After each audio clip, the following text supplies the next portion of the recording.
Hello, hello. It's a very exciting day. I thought my hair was okay. Now I'm not too sure it's okay. Anyways, it's a very exciting day, and I tweeted this out on the Kreatine YouTube channel. Sorry. I tweeted this on the Kreatine Twitter account and MyKshopper Twitter account. So I wonder how many people can join us. But I wanted to celebrate with everyone on all the social medias that we do because it's a very special day. And so 1 second, let me respond to this.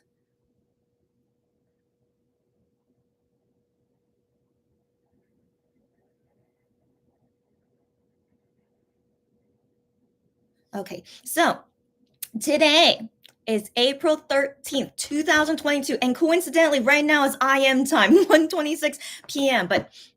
And then now it's cherry time, 1:27 p.m. And so April 13th, 2022 here in Korea. And it's a very special day to me because it is my 4-year anniversary of becoming a Monbebe. So I'm making it a big deal. I tweeted on MyKshopper and Kreatine Twitter account. So anyone who's here, like, yeah, it's gonna be like a mixture of everything. But then I don't know, like many people on the MyKshopper, that follow us on Twitter, if they're interested in my life videos. I don't know, because this is not really shopping related, but still, it's important to me to also share with the MyKshopper audience because I became a Monbebe because of MyKshopper. I know. So I want to tell you guys my whole story of how I became a Monbebe on this day, April 13th. So you guys have any questions? And I'm gonna like say a lot of long stories for you guys. So I hope you guys don't mind me telling lots of stories, but I'll start like from the beginning. Like, if it wasn't, if we didn't create MyKshopper business, I most likely would not have become a Monbebe. Isn't that crazy? I know, guys. So things happen for a reason, right? But I mean, yeah, so FYI, when we created MyKshopper business, I was not a Monbebe at the time. And so yeah, so it wasn't until today, April 13th, 4 years ago, 2018, that I became a Monbebe. And MyKshopper at the time was only a few months old. Yeah, it was only a few months old of me doing MyKshopper business. And then I became a Monbebe. And so let me tell you guys what the calendars I have here. So of course, one was always here, and then I still keep the Gion Fansai calendar still in that picture because today is also the day that I fell in love with him. So it's also my anniversary of being a Gion Ultimate Bias as well. So yeah, lots of things to celebrate. And then for the Monster X seeing screens, I want to show all the members. And so yeah, we have all 6 members there because yeah, it's the day when I fell in love with all 7 guys and ultimate bias for Gian. And so yeah, I have so many stories to say. And if you guys have any questions at any time, ask me anytime. And yeah, so I just hope you guys are interested to know about my story of how I became a Monbebe. And 4 years. It's been 4 years. It's still kind of crazy to think it's been 4 years. It feels short and long. I don't know. It's kind of crazy. It's kind of crazy, but let's talk about all these things later. And also, by the way, if you're curious about the thumbnail that I put for this video, it's this Polaroid card of all 7 MX guys. And so I don't know if you guys have ever seen this before, but this was a Starship pre-order benefit during alligator shootout. No, this shootout. Okay, so this is during the shootout time. So I'm gonna be explaining all of my photo. I have all my photo cards here, by the way. So celebrating my 4-year anniversary, I wanted to show you guys all my photo card, not everything, but just to like go down memory lane, and so looking through my photo cards is like going through memory lane of like all 4 years of me being a Monbebe. And so yeah, I brought them here, but I show this because I think this is my favorite card, like my favorite thing that I own that has like all 7. It's my favorite. It's just basically it's my favorite. Okay, it's my favorite photo of them. Just look how cute they all are. And they're by like this really pretty beach, and then there's a random red door. We still don't know what that red door symbolizes, but these are like the things like from their album, the photo concept and stuff. But don't they all look so cute? They all look so cute and looking so happy. And yeah, so anyways, this is my favorite. Yeah, my favorite photo of them. And yeah, so the back just looks like how a Polaroid is. Says Monster X there on the bottom. So yeah. So yeah, this is my favorite card of Monster X that I own. And we're gonna look through all my other cards later, and like I'll explain like my favorite and also like my history behind each card. I don't know. We're just gonna go through memory lane, lots of storytelling. As long as you guys are okay with knowing everything about me and how I became a Monbebe, this is basically what this party live is gonna be. Like I say party, we're not really celebrating, but it's a party of just me talking about how I fell in love with Monster X and with Gian. So yeah, hope you guys are ready. So who's already Cherry? I'm not surprised you're here. So Cherry, I'm so glad that you're like free during these times because you're not busy, I think. So that's why I've been seeing you so often, but I'm very glad because it's a very special time for me. So Cherry, happy to see you here as always. And Sarah, stop it. I know. I tell you guys to stop it. I know you're never gonna stop. But Sarah, I'm glad you're here. She says hi, beautiful, and happy anniversary. Thank you. As always, you're too sweet as always. Yes. And of course, for my anniversary day, I wanted to look pretty. And so, yeah, so as you can see, I put lots of effort. I thought my hair looked okay. Now I'm not too sure about my hair anymore, but it's okay. So as long as you guys say that I look great today, then that's all that matters to me. So thank you. Thank you very much. And Cherry says, happy fourth anniversary, Chrissy. Thank you again. Again, you guys are so sweet. So thank you very much. And Cherry, I know I of course you're never gonna stop. I'm still waiting for the day when you do stop, but it's okay if you never stop. But yeah, Cherry's saying I look very, very pretty today. I know you're as always too sweet, but I did put effort at least, so I do appreciate the compliment because I put more effort today. But you're very sweet as always. Thank you very much. And then Sarah says I really need this live to cheer me up a bit, so I'm glad you are live. What happened, girlfriend? But Sarah, no joke.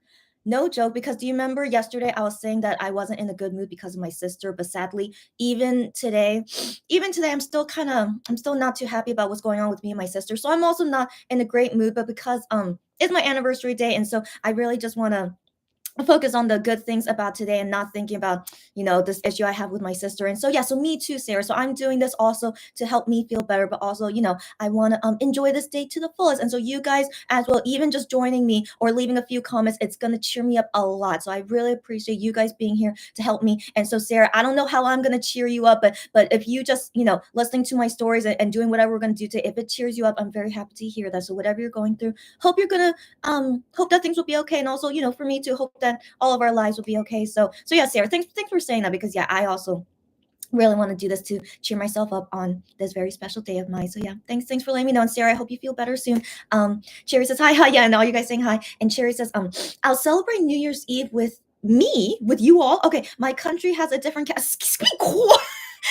her country has very unique calendars. And so her country has a different calendar. So today is New Year's Eve for you guys. So April 13th, for some reason, it's New Year's Eve for her. That's crazy. That's crazy. And then New Year's Day is your anniversary of being a weenie and Monbebe, right, Cherry? So that's so crazy. Okay, but happy New Year's Eve to you, Cherry, and then happy New Year, whatever the calendar you're celebrating. That's very exciting that we can celebrate this New Year together and my anniversary and all these fun things and your anniversary later. So happy to hear. Okay, thank you for letting us know. Sarah says, sorry. Oh, Sarah says, so happy my K-shopper brought you to our family of MX and Monbebes. Got that right. Got that right. It's such an interesting story. Like such an interesting story. Yeah, thanks to my K-shopper and this one customer. Like, I really want to give her a shout out, but I don't have her permission, of course. But this one customer, she made me into a Monbebe, so she has a very special place in my heart. So I want to talk about her, but not give her details out. But I'll say the whole story as to how I became a Monbebe thanks to my K-shopper and this one customer of mine. Yeah. But yeah, I know it was like destiny. In all honesty, it felt like destiny that I became a Monbebe. So yeah, let me tell you guys a story in a little bit. And so yeah, Sarah says happy New Year's Eve for you. Yes, yes. And then Cherry says that's such a cute OT7 photo, right, guys? So yeah, so that's why I wanted to make it as a thumbnail and show it to you guys here and explain about. I'm pretty sure it was a pre-order benefit from Starship. Yeah, I feel like it was. And so yeah, so it's my favorite. Yeah, and then Cherry says thank you, and then Sarah says it's a beautiful card, right? It's so sweet, it's so cute. Yeah, so it's really my favorite out of all the cards I own. This is as you guys know, I'm ultimate bias OT7, so really this is my favorite card, even more than the Gion solo photo cards. This is like my all-time favorite. Yeah. Cherry says thank you, and then Cherry says, I am sort of living in the future. she said it's going to be 2079 tomorrow. That is so interesting. I have no idea what kind of calendar you're using, but they count the years like before, because 2022 right now is considered AD, after like so it's been like 2022 years since Jesus, Jesus the Son of God. So Jesus died, right? So I believe that's how we count our years, right?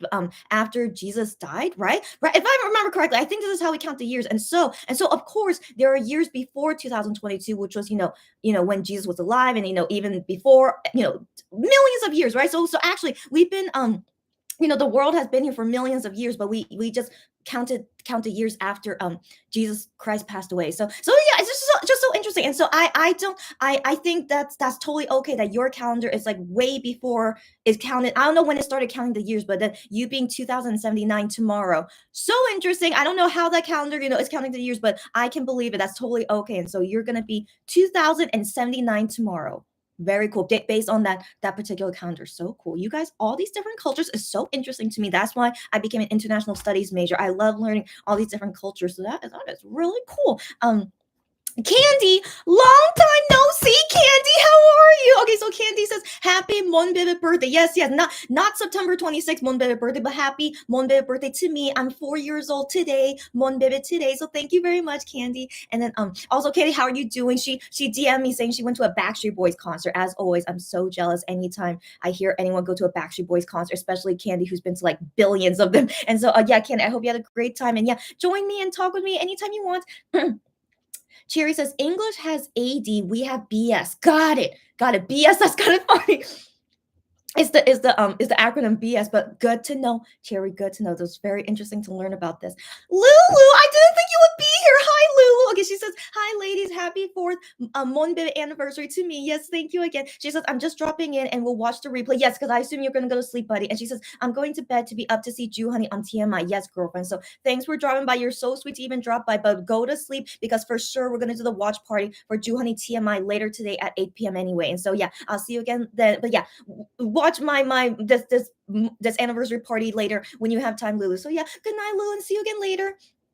And I think that's it. Okay, guys. So let's go ahead and get started on my story time. So yeah, I'll start way from the beginning. Okay, so MyKshopper started because I had a co-founder at the time, and so it was her idea to create MyKshopper business, and I was just like, okay, sure, why not? And so at the time, it was in July 2017. So at this time, I was not interested in Monster X. I was only interested in BTS actually. So I was still a BTS fan at that time, and so she gave me this idea to start this MyKshopper business, and I was like, okay, sure, whatever. And so yeah, I was just getting things going, and then for some reason I didn't know it would happen, but most of our customers were K-pop fans, and I was like, that's so crazy. I didn't think K-pop fans needed our help with this kind of business, but it turned out they did. And so it was very interesting, when things were just starting off. And then I was helping people buy stuff. I helped people buy BTS stuff, 101.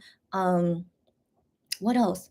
There was more groups. I'm sure there were, but I just remember mainly was BTS and 101. And then this customer of mine, who made me become a Monbebe, she was the first person to request a Monster X item from me. I'm like, interesting, Monster X. I've never heard. No, I did hear about them, but I wasn't very familiar with them. But it's thanks to her that I gained more interest in them because she wanted me to buy things from Monster X stuff. And so because I had to buy these Monster X items, I had to learn their names, I learned their birthdays, and I had to learn how they look like. So all thanks to her, she technically was like the first person to get me started on really, really getting to know them. And so it was so interesting, just so interesting as I'm like buying these things for her, and then learning more about this K-pop group that I'm not too familiar with, because in 2017 they were still not that popular. So yeah, so this customer, she came asking us for help during Drama Rama time. So I technically got to know Monster X more during Drama Rama time, and so I was buying her stuff during the Drama Rama era.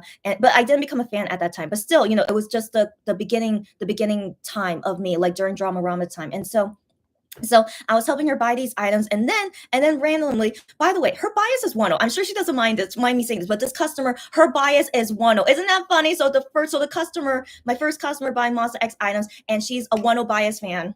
That's why I have a very soft spot for 1-0 bias fans, as you guys know. So anyway, she's 1-0 bias, but then she also bought other things for the other members. And so one day she wanted to buy this Gihyun photo card, and so it was my first time kind of really seeing Gihyun at that time. And so she bought this Gion photo card. It looked like how he looked like during Shine Forever, if I remember correctly. He looked like from Shine Forever. But anyway, she wanted to buy this photo card of him. And so I see this photo of him, and I'm like, wow, he is such a good looking person. Like, I have never felt that I don't know. I never felt that kind of feeling before. That just looking at someone's photo before. I can't remember the last time I felt that way before, but yeah, it was a very long time ever since I felt that way. But I was just really like legit kind of like love at first sight kind of feeling when I saw this photo card of Kia, and I was like, wow, he is so good looking. But then I didn't think much about it because I was still all into like BTS, and so yeah, I didn't think much about it, but I was just very impressed that wow, he is such a good looking person. And then I just forgot about it afterwards. And so I still continue buying lots of stuff for this customer, like even until jealousy era. So like drama rama and then to jealousy. So even into jealousy era, she was still asking me to buy her stuff for Monster X things. And so during this jealousy time, that was when finally I really liked the song Jealousy. So I didn't like Drama Rama. I know, guys. So when I first listened to Drama Rama, like, I started listening to it after the customer wanted me to buy things of Monster X. I was like, I'm not into this album. I don't really like this song. I was like, whatever. But then when it came to Jealousy album, and then, I decided to give it a listen, I was like, oh, Jealousy title song. This is really good. And then I started listening to the rest of the album, and I was like, this is actually really good. And so finally, it got me like really more interested in the members, and then how they look like from Drama Rama and into Jealousy. You guys get what I mean? They kind of changed, like their looks in general kind of changed during Jealousy, and so I felt like, oh, they look more manly now. What's going on? Okay, so I was like, okay, this is interesting. So they piqued my interest, so they piqued my interest, but also during this time of jealousy, I was kind of drifting away from BTS because they were changing to they were kind of changing at this time, BTS, during end of 2017 to beginning of 2018. So I was kind of feeling like, I'm not sure if I'm really into BTS anymore. And so I was kind of wavering in terms of like my love of what I feel towards my K-pop group, right? So anyways, it was just good timing during jealousy time. And then, I was still helping this customer buy Monster X stuff. And she was still my only customer asking me for Monster X stuff. Even at this time, she was still my only customer for Monster X. And then I just decided, hey, how about I try out for a fan sign? So she suggested to me too, like, why don't you try for a fan sign? I'm like, because she knows that I'm like developing more interest in Monster X, so we started like talking more about it. So she was technically my first Monbebe friend. That's right, she's technically my first Monbebe friend. So we started talking more, and me and her just chatting a lot. And she's like, yeah, why don't you try for a fan sign? And I'm like, I don't know. And so there's a long story about that fan sign thing, but basically me applying to this jealousy fan sign, we were thinking there's no way I'm gonna win. Come on, there's no way. But I haven't tried a lot of K-pop fan signs at this time. So I think before this Monster X fan sign, it was maybe like one or two fan sites I've been to before, because so even though I'm into K-pop, but I wasn't so interested to meet the singers. I don't know why. I just wasn't. But the thing is, it wasn't my first ever fan sign, but it was my first fan sign to a K-pop group in a really, really long time. So that's the thing. And so I was thinking like, should I really? But isn't Monster X quite popular? Wouldn't it be hard to win? And so yeah, so anyways, I'm talking with her about this and like deciding if I should go apply to this fan sign or not. But then we just decided, why not? Okay, we decided why not. And I'm like, okay, fine. Let's go ahead and like let me apply to this fan site and see what happens. And so yeah, so it was just the rand. I don't know why we decided on this day. We just decided on this day, and so I applied to this fan sign. I think I applied for it on April 11. Yeah. So like the April 11, and I found out the results April 12. So like this is like around the time when it was really getting into me really getting into Monster X. And so anyways, I also still wasn't familiar with the members actually. So I was just interested in them, but I still didn't have a bias. Yeah, so actually I still didn't think that Guion was my bias yet. Okay, I just thought he was like the most good-looking member, but I didn't really know their personalities. I only knew them just because I was buying things for this customer. But I still had no idea who they were. But still, we were considering to go to their fan sign. So I'm like, whatever. Okay, let's just do it. Whatever. And so, anyways, we applied to this fan site, not with a lot of hours, not too much in my opinion. It wasn't too many hours, just as much as I can afford, and then that just dealing with what we think would be enough. But anyways, I wasn't expecting anything. Okay, I was like, let's just apply to this fan site. Let's see what happens. Okay, so let's see what happens. And so yeah, so we applied to it, and then on April 12th. They announced the winners, and I see my name there, and I'm like, "Are you freaking kidding me?" So I'm like, "Are you kidding me?" And so, it was a crazy time, because also I didn't like that I only had like less than 24 hours to prepare to this fan site. Like again, I didn't think I would win, but I did. And so now I have to prepare for it. And I'm just like talking with my friend. I can't believe, the customer friend, like, I can't believe this is happening. What is going to happen? Okay, so anyways, long story short, because of me meeting them at this fan sign, which just randomly happened, all thanks to this customer, and like she basically started me getting to Monster X, and then applying to their fan sign. And so all because of this fan sign, which happened today, 4 years ago, April 13th, that solidified me to become a Monbebe. So I need to explain what happened during this fan sign. So like this fan sign, is so memorable, so crazy to me. Like, I still cannot believe that I fell in love with them after meeting each member for like a minute or two. So I don't know. I still can't believe it. Okay, I did not think it would happen, but it did. And so just yeah. So guys, so that's the prologue for now. The prologue for now. I'll continue the story in a bit, but yeah, so like, also the other thing is that if I never met Monster X in person, I may not have become a Monbebe either. So it's really destiny. Okay, it's really destiny that this customer found me and she helped me develop interest in Monster X, and then decide to apply to this fan sign, and I luckily won into this fan sign somehow.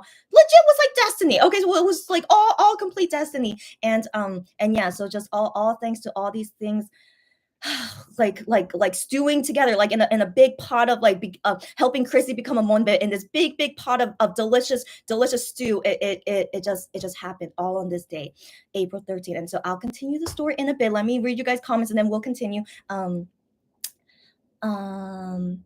Candy says, "Do you still have that customer?" Thank you for asking me that question. So yes, I do still have this customer. Like after, even during 2018, 19, and until I think about 2020, after the pandemic, she was still my customer. But sadly, so I hope she's okay. Like that customer, you know who you are. I hope you're watching this video and like will let me know how you're doing. But after like 2020, she got very busy with life and the pandemic and things like that. So I haven't seen her as a customer ever since 2020, I guess. But sometimes we still like keep in touch with each other. But I know she's like very busy with her own life and what she's doing. But I hope she's doing well. I kind of feel like I want to like contact her and see if she'll respond back to me. But she's like so busy these days. I remember the last time we talked that I told her like, oh, contact me when you're free, blah blah blah. And she's like, okay, except she hasn't contacted me after I said that. So I'm like, yeah, she's probably really busy these days. But anyways, yeah. But the thing is like, she hasn't asked me to help her buy anything recently, because I also think like during this like time where she's like dealing with lots of changes in her life, I think she's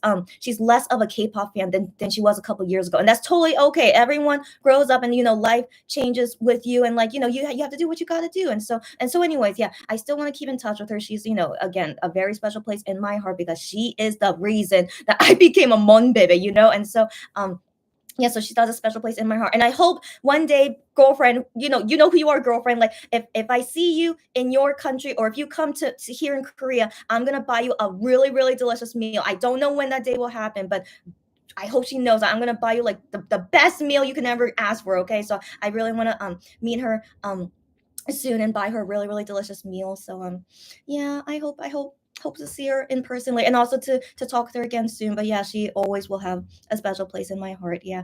um Candy says, "Oh, yeah, girlfriend, yes, and Backstreet Boys was amazing as always, as always. Yes, Candy. If ever you get to talk to them, tell them to come to Korea. Okay, girlfriend, I really want them to come to Korea, and she's gonna see them again this Saturday. Love it, Candy, love it, because I would do the same. Okay, girlfriend. But I'm satisfied with only seeing them at least one time. But I can't go to USA anytime soon. So yeah, if ever they say we're gonna go to Korea, Candy, please let me know. Okay, I don't know if they will, but please let me know, girlfriend. Yeah. Sarah says, yeah, we need to thank that customer since we also enjoy from me. Yeah, from me being a monbebe. Yes, guys. Yeah, definitely thank this customer. Like, I don't want to reveal her personal information, but yeah, she's a female. She's one bias, and she's a wonderful, wonderful person. Like, I still will never forget her, and I hope to see her again soon. We now have, yes, yeah. So because of that customer, yeah, we now have this safe space to discuss and communicate with each other, right? Right, all things happen for a reason. And the thing is, I didn't even plan to like do a YouTube channel until 2019 for some reason, like right before the pandemic. That's when I decided to do a YouTube channel. I don't know what sparked that. I could remember, actually. But that's a little bit off topic. But yeah, I know. So like still like everything like what's the word, like, it's still in the stew of amazingness, right? So like all thanks to this customer. And so first was creating MyKshopper, right? First was me creating MyKshopper. So thank you to MyKshopper, that to that co-founder that created this with me. MyKshopper, then this customer, and then this fan sign, and then just snowballing down, and then I found you guys here through YouTube, and then also through MyKshopper and stuff. So yeah, just everything. So I'm just thankful to everything that happened, and we're all, and like even until right now, 4 years later, to meet you wonderful people here, and like I also help you guys with whatever you're dealing with. Like, it's just a very beautiful story, right, guys? It's legit my destiny that I became a monbebe, and like then and seeing all these wonderful things. I mean, let as you guys know, we've dealt with difficult things too. of course there's always difficult things, but even the difficult things, I still don't want to, I still don't want to leave. And that's really saying a lot of how much I love being a Monbebe and I love the Monster X guys. So oh man, just what it's just an emotional day, right? Just such an emotional day, at least for me. But you guys don't have to be emotional, but at least for me, I do feel emotional. Just thinking about like, wow, it's been 4 years of me being a Monbib, but I still love them so much, as much as I did on the first day when I fell in love with them. But definitely, I started loving them more after 111 Monster X, because that made me realize, wow, I really do love them, because I was like so distraught. I cried all the time when 10 left, and that made me realize, wow, because I love them so much, that's why it's affecting me so much. And so anyways, all things happen for a reason, right? All things happen for a reason, even if they're sad things. But yeah, but it's made me into this person that I am now, as my K shopper, as Chrissy, as a Monbebe and Weenie now. So yeah, just what a crazy 4 years, right? And then I want to say another thing though, is that I've been a K-pop fan, like K-pop fan in general, ever since 2006. I think 2006, and so I've always had a biased K-pop group all throughout those years, right? But then I just realized I don't think I've ever liked a K-pop group this long before. So like 4 years, 4 years being with Monster X, I can't remember any of the past K-pop groups I like. Not even BTS. I know for sure BTS was not 4 years long, and so with all the past groups I've liked, I've never liked them up, like, I think not more than 3 years. Now that I think about it, I don't think more than 3 years, but for sure, no one as long as 4 years. And so Monster X beat this record for me, the longest time I've ever liked a K-pop group. 4 years now. So I also feel that's really special to me, because yeah, I have never liked a group this long before, and I still love them as much as I did the first time I fell in love with them. So yeah, so just really special to me. So it's really special to me of the MX guys and me being a Monbebe. So yeah, so that's why I feel like more what's the word more what's the word more touched, yeah, more touched celebrating today for 4 years. I think definitely more touching, because I've never liked a group this long before. And so guys, enough of the emotional stuff. I need to tell you guys more of this story. So at this fan sign, right? I luckily went into this fan sign, and I had no expectation. So let me tell you guys all the details, if you guys don't mind. So I find out on this day, I found out technically yesterday, but like on this day, April 13th, I'm gonna go see Monster X in person at this fan sign. I still had no bias. Okay, I saw no bias. I just thought all of them were interesting, but I didn't even watch the variety shows yet. I didn't watch No Mercy. Monster X, nothing. I completely didn't really know their personalities. I was just, I just knew them vaguely because of buying things for this customer. I knew their names and their ages and how they look like. But yeah, but I didn't really think too much about their personalities and stuff. And so, yeah, so I'm going into this. I'm just like, it's okay. It's whatever. Like, I'm still a BTS fan. So I was still thinking in my mind, I'm still a BTS fan. Like, it's not like anything's gonna change, right? So I didn't think anything was gonna change. So, so at this time, April 13th, 2018, I was actually working for a Korean company at this time. So, so on this day, April 13th of this fan sign day, it was a Friday. Yeah, it was a Friday, but the fan sign was later at night. And so I still went to work on that day. And then I'm just thinking to myself, man, I can't believe I'm going to be meeting a K-pop group right after work today. So I'm just thinking, what the heck am I doing? And what things should I prepare? And so, of course, I prepared the album, the things for them to sign and stuff. So I prepared that at least, but I didn't really do a lot. I mean, that's what's the thing? Like, I didn't really focus a lot on it. I just did the basic things of what to do for the fan sign, like make sure I prepare everything. But in terms of my looks, I didn't even really care about my looks. I was like, whatever. I'm just meeting Monster X. It's not a big deal. And so I didn't really care about how I looked. So I just wore like basic makeup, just my regular work outfits. I just looked, just kind of decent. Definitely less pretty than this. Okay, I looked less pretty than this. So I just wore like a regular work outfit, and my makeup was just very basic, and my hair was just I think I had my hair straight permed at the time, so just my hair was just no, it wasn't straight perm, my bad. I remember I dyed it at that time. I dyed it, and I was waiting for the hair dye to grow out, and I think my hair is probably like kind of look like this. Maybe my hair did kind of look like this at the time. So anyways, I didn't really care too much. Okay, I was just like, okay, I'm gonna be meeting Monster X, and then yeah, we'll see what happens. Okay, so anyway, so I finished the work day, and then after work I go to the fan sign venue. It was in Apgujeong. I don't know if you guys know that area in Seoul, but it was in Apgujeong area. So yeah, so I take the subway and I go there. And again, this is my first time in a very long time experiencing how to do at a fan site. So everything was still kind of new to me. So I go there and I know I have to like show my ID and like register and like make sure that everything is okay. And so yeah, so they register me and, like, confirming that I'm one of the winners. And so after I confirm that, they tell me to pick a number. And I'm like, oh, okay. I vaguely remember, yeah, I have to pick a number because that's my turn in line or something. And so I picked my number, and I don't remember the exact number, but it was like 20 something. And so at this fan sign pre-COVID, 100 people win. So, so your number would be 1 to 100. And so my number was in the beginning like 20 something. And I was like, 20 something. Okay, that's okay, I guess. I was like, I guess that's okay. And so, yeah, I go deal with everything. So I go inside the venue now, and I go find my seat that's like 20 something. So I go to my seat that's 20 something. And so the thing is, like, in this venue, like the seat numbers, it's like first row is like numbers 1 to 10, and the second row 10 to 30, something like that. So that means I was sitting close up front where I could see MX quite well. And I was like, oh, okay, this is interesting. I'm quite up close.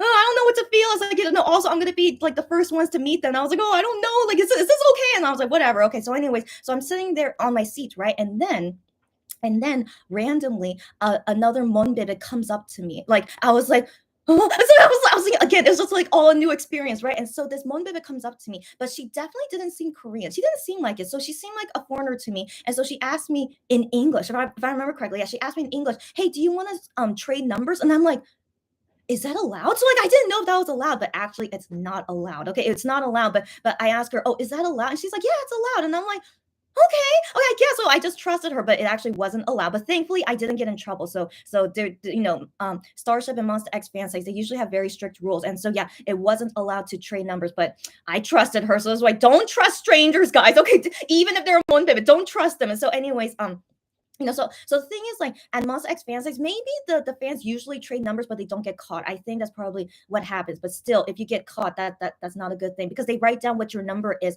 next to your name, and so that's why you should not ever trade numbers. So, anyways, my first time going to this fan site, right? I trusted her. Okay, I trust her, and I'm like, oh, okay, maybe. And so I see what her number is. I'm like, what's your number? And she showed me that her number was like 80 something, 80 something. And I was thinking to myself, what? Because the reason why she wants to trade me is that she wants to be more upfront. Okay, so I didn't think about that. But anyway, so I was thinking, yeah, I'm not really prepared. Thinking in my head, I'm not really prepared to talk to Monster X this early, as in the 20s. So when I saw her number as the 80s, I'm like, yeah, that's okay. Yeah, I don't mind it. And so I decided to trade with her. And so I went near the back of the venue where the 80s were, and I was like, yeah, at least I had more time to prepare myself and see how the fan sign goes and like what I need to prepare for. So in my opinion, I was grateful to change my number, but still it was not allowed. But thankfully I did not get in trouble. And so anyways, so my new number is now 80 something. So I was like sitting near the back on the edge. I remember I was near the edge, but I liked it. I felt like I had so much space for me, and I could also see Monster X very clearly still. I could still see them very clearly. The venue was not that big, and so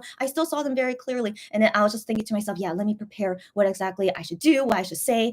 Is there anything I want to ask them? I don't know. So I was just thinking all these random things. And so the fan sign starts, right? The fan sign starts. I'm just sitting on my spot, not doing not knowing what to do. I'm just sitting there, just waiting until I see how everything goes. And then all the guys like come on stage, and so they talk about something I don't remember. So sadly, I don't remember all those things, but like it was just really interesting seeing them in person for the first time. So I was just like, okay, interesting. Yeah. So I see all 7 guys get on stage, and then they say something, and then they sit at the table, and then I'm seeing where they sit so that I can remember who is sitting where, right? Because I just recently memorized their names and how they look like. So that while I'm looking at them where they sit, I'm like also remembering who is who. And so yeah.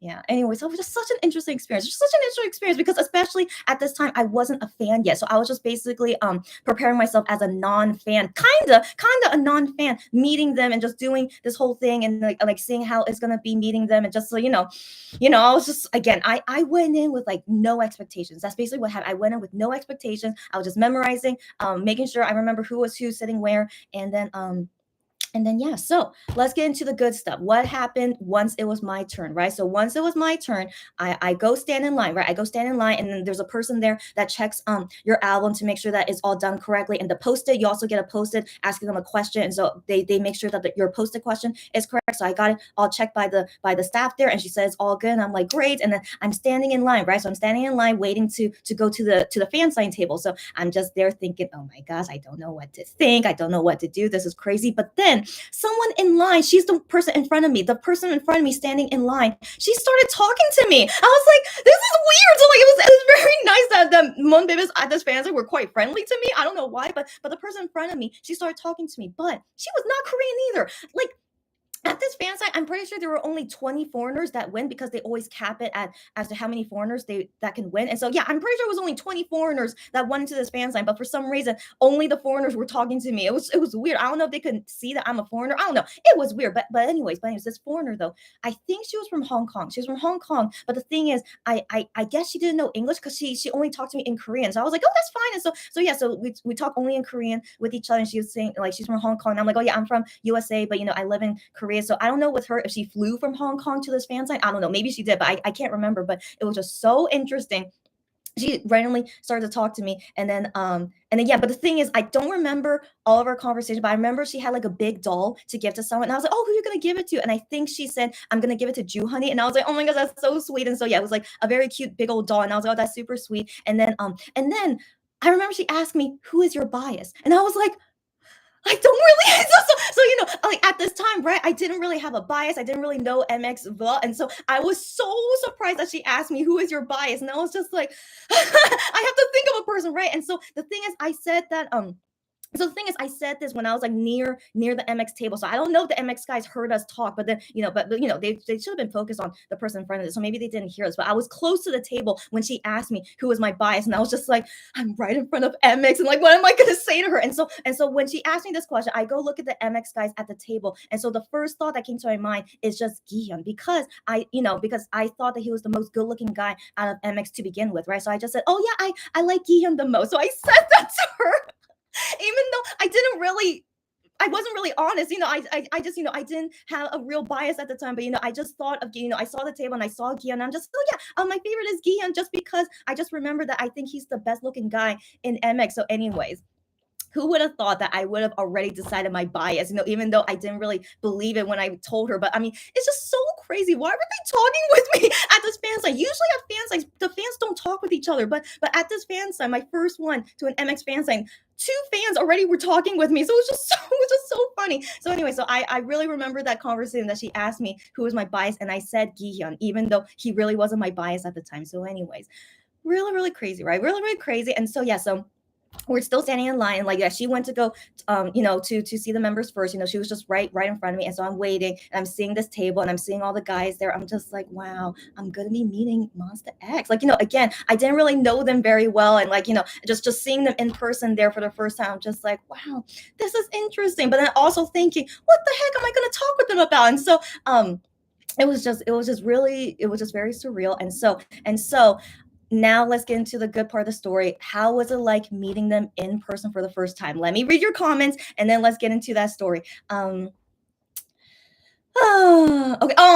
Okay. So Sarah just says, "Oh, a Jew bibit." Yes. I want to assume she was a Jew bibit. I don't know. Like, I wonder if she had other gifts to give to the other members. But I mean, she only had one big stuffed animal, and it was for Jew Honey. So I want to believe, yeah, her bias was Jew Honey. But I don't think I asked her who was her favorite. Maybe because I was like so shocked that she asked me who was my favorite member. And so yeah. But that was very sweet. Yeah, I met a Hong Kong fan who was a Jew Honey bias, and then Sarah said.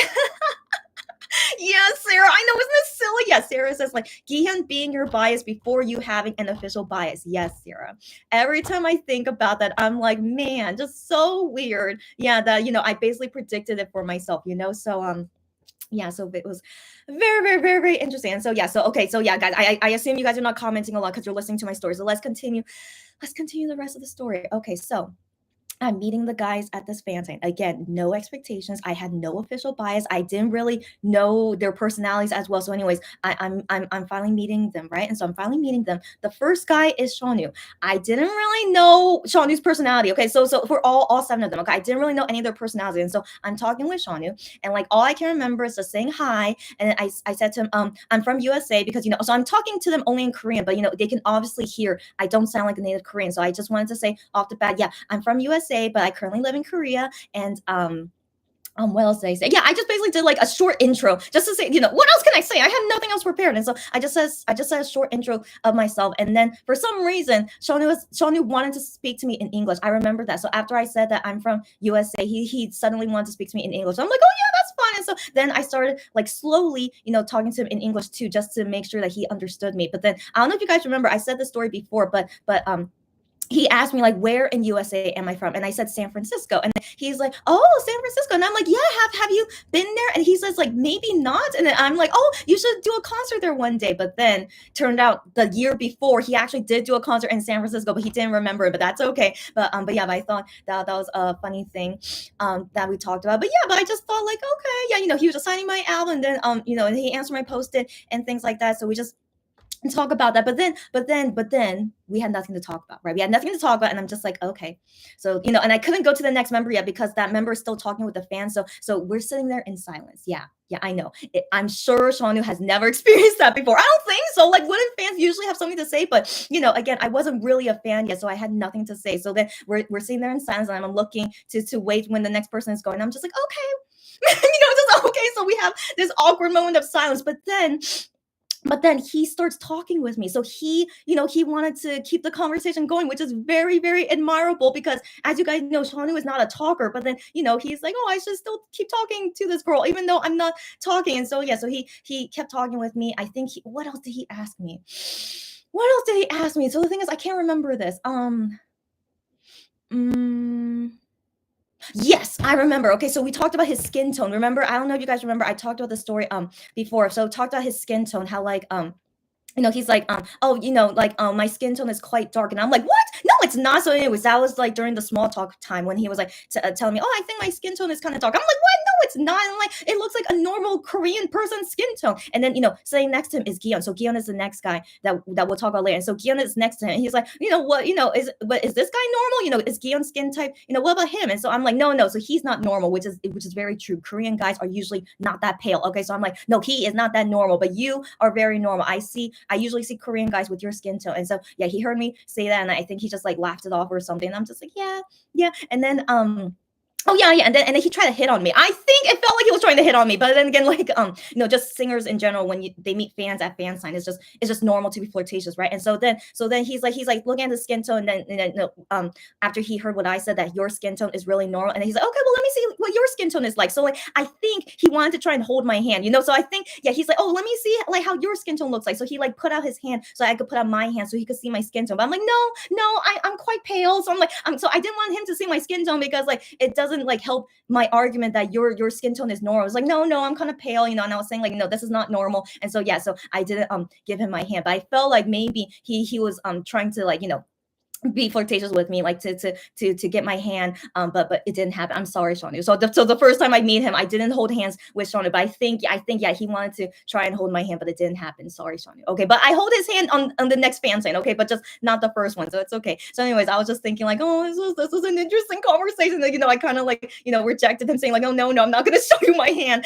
So yeah, so it was just a very interesting conversation. So I didn't know what to think after this conversation with Shanu, but I was just thinking to myself, wow, this is a really interesting conversation I just had with a K-pop singer. So like I didn't think I would have, this kind of like I don't know. So I like at that moment I was just thinking, this is so weird that I just had this conversation with a K-pop singer. So as you guys can understand, like it was such a weird conversation, right? But I was like, wow, this guy's like kind of cool, So I was thinking like, this guy's kind of cool, really like down to earth. Like we just talked about like these weird things, and like and also like him mentioning about like San Francisco, and then talking about his skin tone and stuff. And yeah. So overall, so even starting with Shanu. So Shanu started it off, right? So just talking with Shanu, he really gave me an impression of like, wow, this is weird. Like, is this really how it is talking with a K-pop singer? So yeah. So anyway, so it was already like an interesting experience. And so anyways, so once it was finally my time to go to the next member, I say to Shanu bye, and like maybe I don't know. We said something like cute. I'm sure we said something cute. He's like, yeah, maybe see you next time, because I remember he was still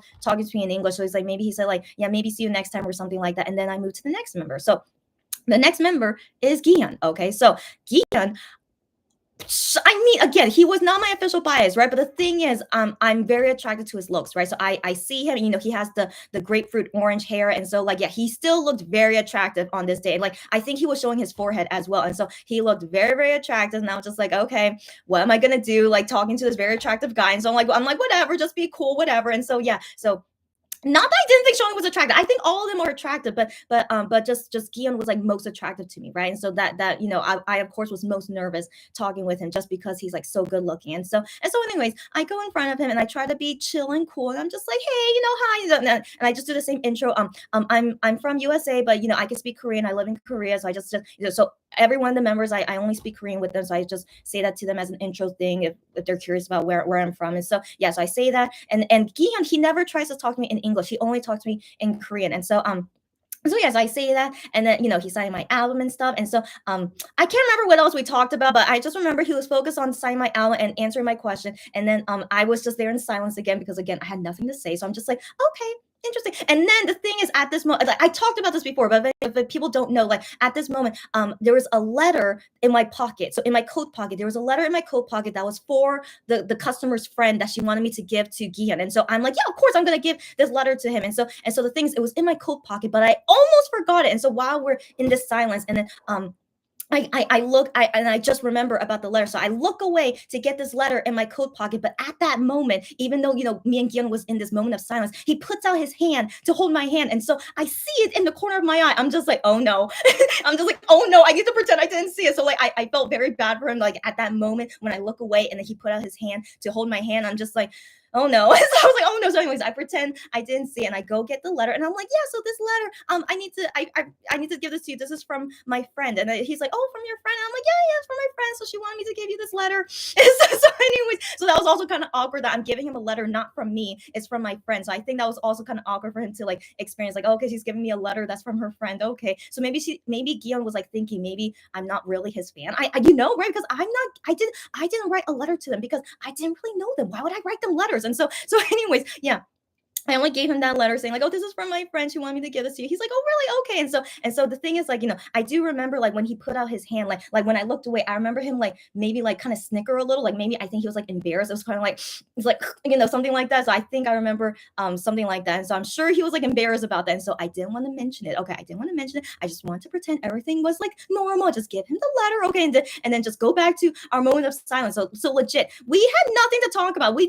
talked about nothing, but for some reason he wanted to hold my hand. I'm like, okay, like again, just them being flirtatious, right? Okay, so even though like maybe he knew that I wasn't really their fan, and so he wanted me to like try to be his fan. Who knows? Okay, but he was being super flirtatious, right? And so, anyways, after I give the letter and I'm just looking at what he's writing and then what he's done, just like again, silence, right? But then he wanted to hold my hand again. So even though he experienced that embarrassing moment, and I try to pretend that I didn't see it, even though I did, but like he still decided to put out his hand again. And I'm just like, are you kidding me? In my head. But still, I was like, that's very sweet of you, actually. In my head, it's like, that's very nice that he still wanted to try and hold my hand, even though there was that embarrassing moment and I gave him a letter that was not from me. And so anyways, he was very, very nice. He put out his hand again, and I'm like, oh, okay, that's very sweet. And then I just start holding his hand, right? And so we start holding each other's hands, and it's still silent. Okay, it's still silent. I'm just holding his hand. I'm just looking at what he's doing. He's still writing in my album, and so the thing is, his posted question, he was writing a lot. I don't know why. So his answer was really long, but the thing is, I couldn't see what it was, and I'm like, what is that? It's like what is he writing? So I'm just very curious. So we're holding hands, and I'm looking at him writing. I'm just like, what the heck is he writing? This is like super weird. Like it's not a very fancy question. So I'm like, why is he writing so long? But I'm not gonna say what the question was because I think I don't think I should talk about it. But so anyways, yeah. So he's writing a lot, and so like I was gonna ask him, what did you write? So after he finished writing, I'm like, what did you write? But then he closes the album. So but I still wanted to ask him, hey, what did you write? But he closed the album, right? So like he doesn't want me to talk about it, I guess. So he closed the album, but I still wanted to ask him, hey, what did you write? But then he ignores me.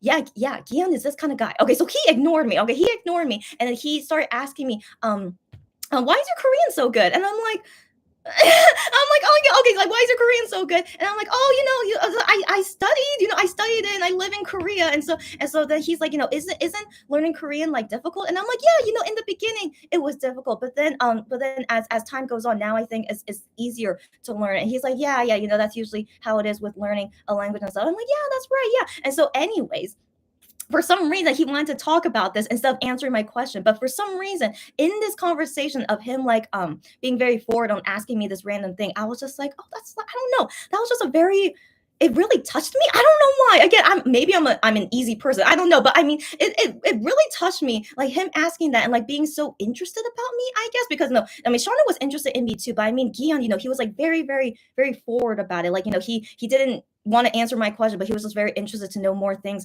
about me, and I was just like, oh, this is very interesting. And so I was like, okay, I'm feeling some feelings, and then we're still holding hands, right? And so while we're holding hands, I'm like, wow, I'm feeling more feelings because we're holding hands, and so it felt like a very, very romantic moment, basically. And I was just like, wow, okay, this is really, really weird. And I was thinking, am I falling in love with him? I'm not sure. I wasn't sure, but I was feeling a lot of things at this moment.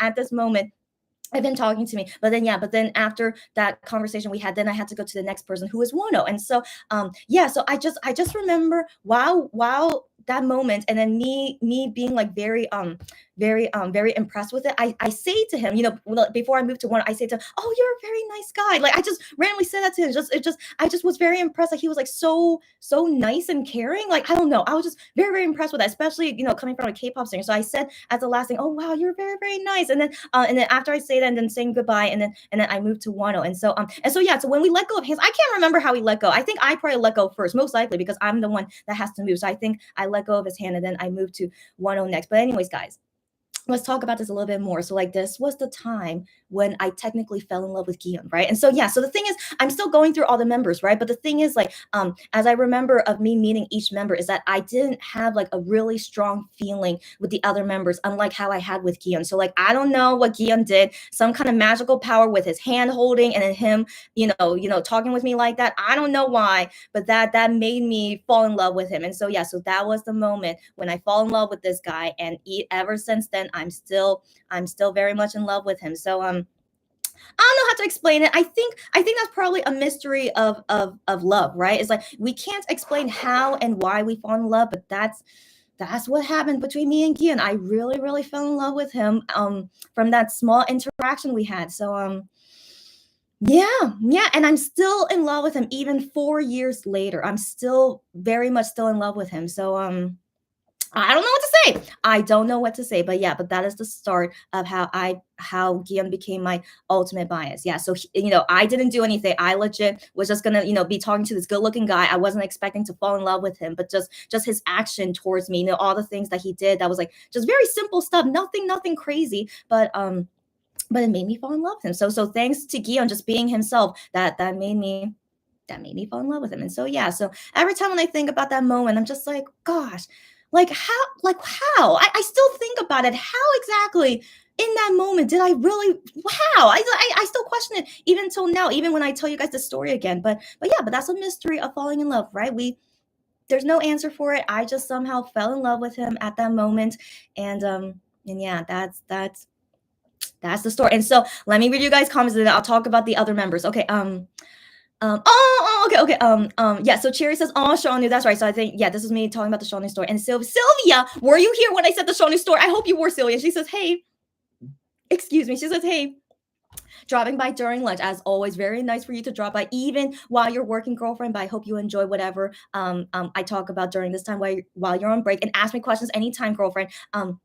Sarah says, yeah, Sarah says, go back to our moment of silence. Yes. There were so many moments of silence, but for some reason it was still a memorable time that I had with them. So anyways, yeah, I know, so crazy, right, Sarah? So anyways, like, I appreciate the members that they tried their best to fill in the silence, because I wasn't saying anything, because I legit had nothing to say to them. But yeah, so I appreciate the members actually trying to make it nice, and also it made me have a good impression of them. So I really appreciate that about them. Sarah says, Gihan not giving up and trying. I know, he's too.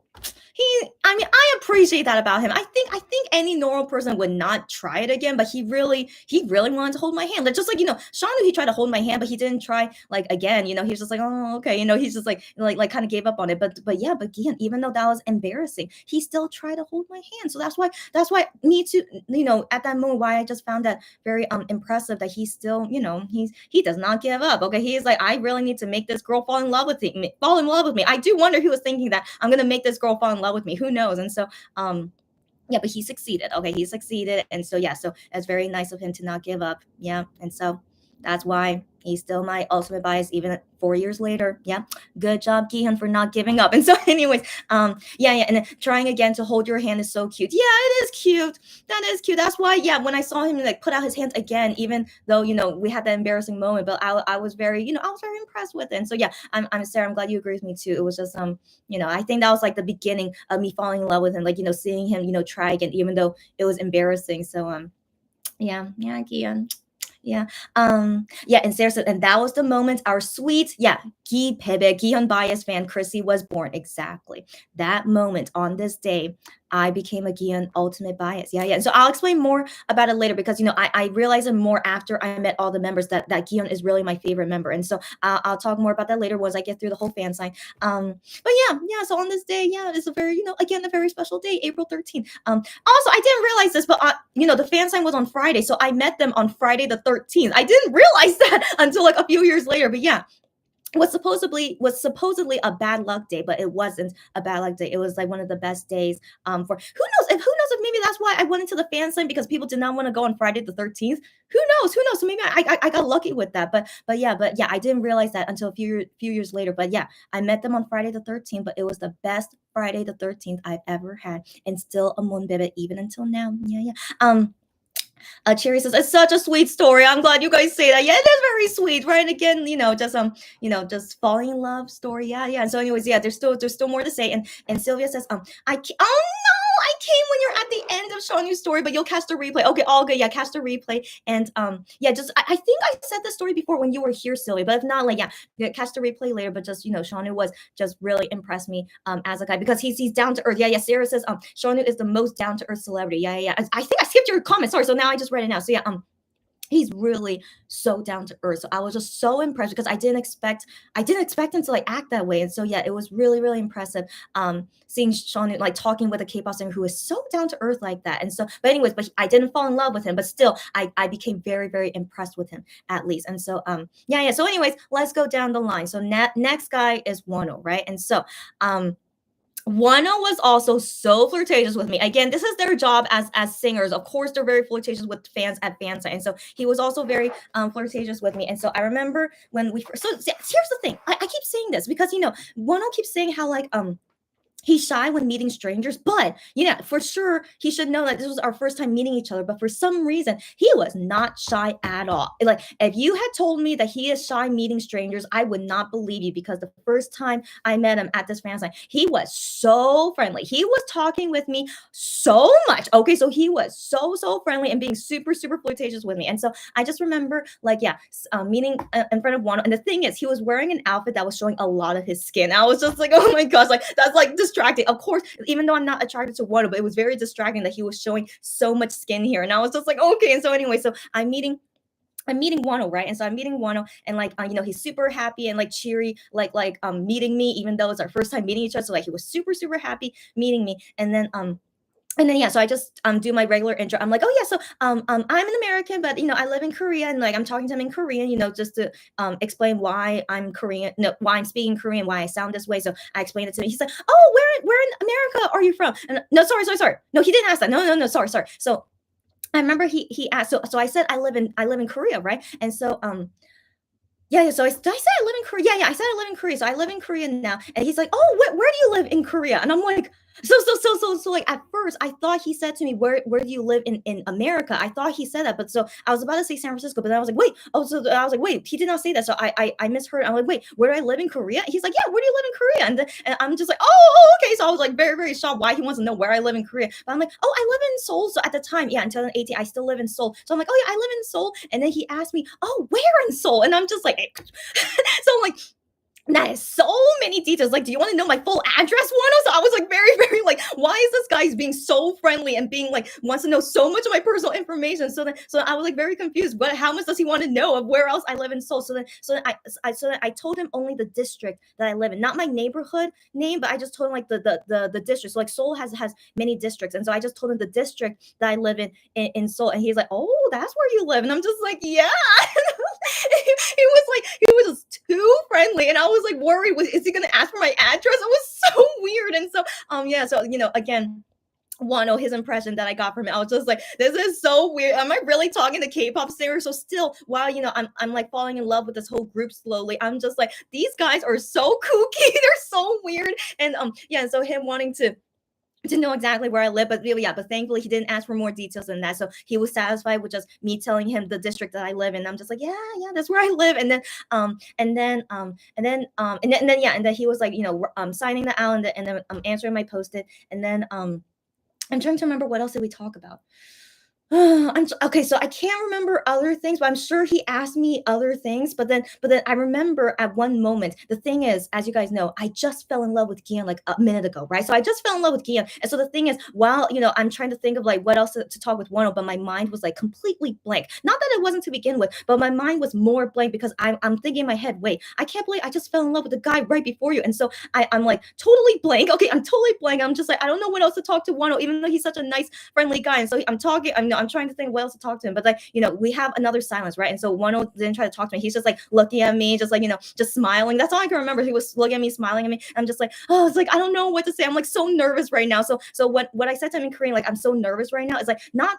I honestly didn't mean that I was nervous talking with you. I meant that I'm nervous because like I'm like kind of like I couldn't really like what's the word, I was just really like frenzy, like I was in the frenzy because I just fell in love with the guy right before you. So like that was my thing, is like it's like I can't, like I'm so like frantic and nervous right now because I just fell in love with the guy before you. And so anyways, but still I was very impressed talking with Wano though. Like he asked me like very detailed of where I want to live, and then he was just being very friendly the whole entire time. And then he's like, oh no, it's okay. Like he said to me like, yeah, it's okay to be nervous, like again, he didn't know why, but he thought maybe I was nervous talking to him, but I wasn't. So I was nervous because I because of Gion previously. And so anyway, so then I'm just like sitting there. I'm just like don't know what else to say. And then I'm sure Wano said something else to me, but I can't remember sadly because my mind like slowly was going blank because of falling in love with Gion. And so sometimes I wish Gion wasn't the second person I met. But what can we do? Okay, what can we do? And so meeting the rest of the guys, my mind was still blank, but I still try my best to keep it together. But still, I remember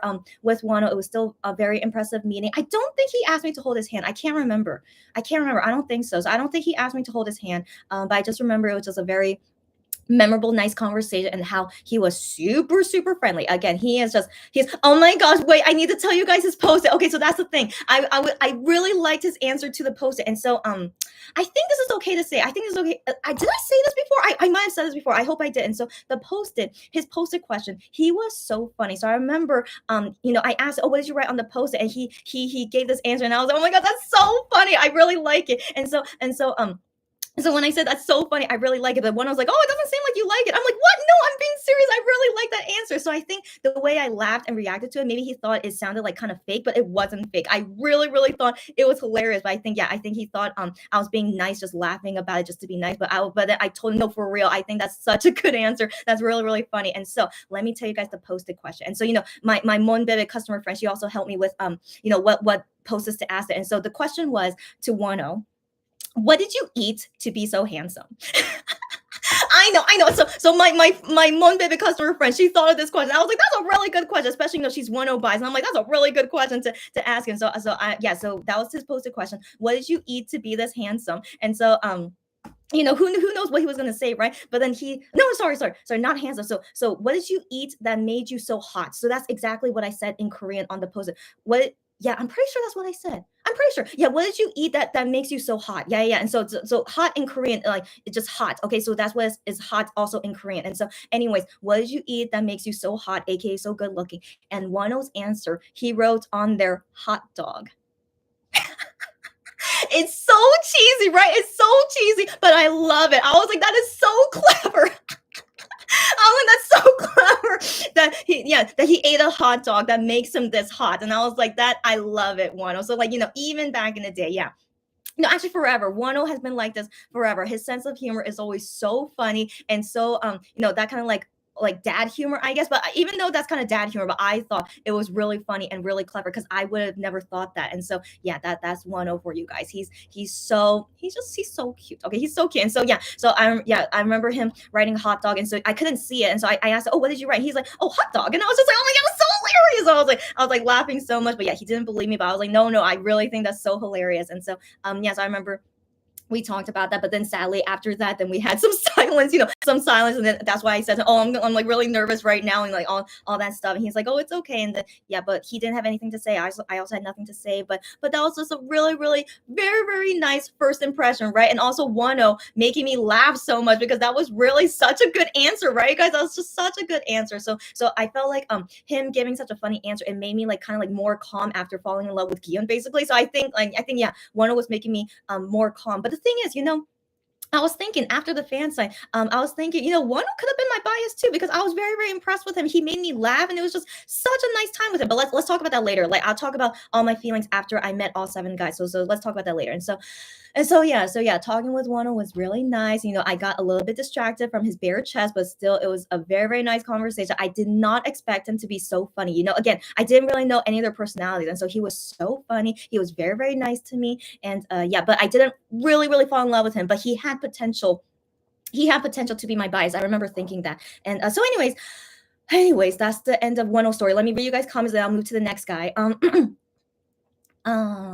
Yes, Sarah. Yes, Sarah. So Wano is shy until it comes to the members. Yeah, yeah. And when he knows the person he is gonna meet is a Monbebe. I want to believe that, even though technically I wasn't really a Monbebe yet, but still, I guess just any fan coming to the fan side, like he would naturally be friendly with them. I want to believe that, right? So I want to believe just because I was at the fan side that he just wanted to be friendly with me. But yeah, but still, I was still so impressed. He was again, he could have asked me for my address. He was on that path, but yeah, he was so sweet and very very yeah, just very very he was just very very kind. And like compared to the other members, like the other members never said anything like this to me. So only Wano was like super super detailed with me, along with like Shawnee wanting to know where I was from USA. And so yeah, I just thought that was just very, very sweet, just super, super sweet. And that's so again, as you guys can see, it was the path of me falling in love with them, right? So I'm already 3 members down, but already each member impressed me a lot, right? And so I was already like 3 out of 7, so far so good. But let's see if any of the other members will change anything. And so yeah, so as I'm going through each member, let you guys know how my path was.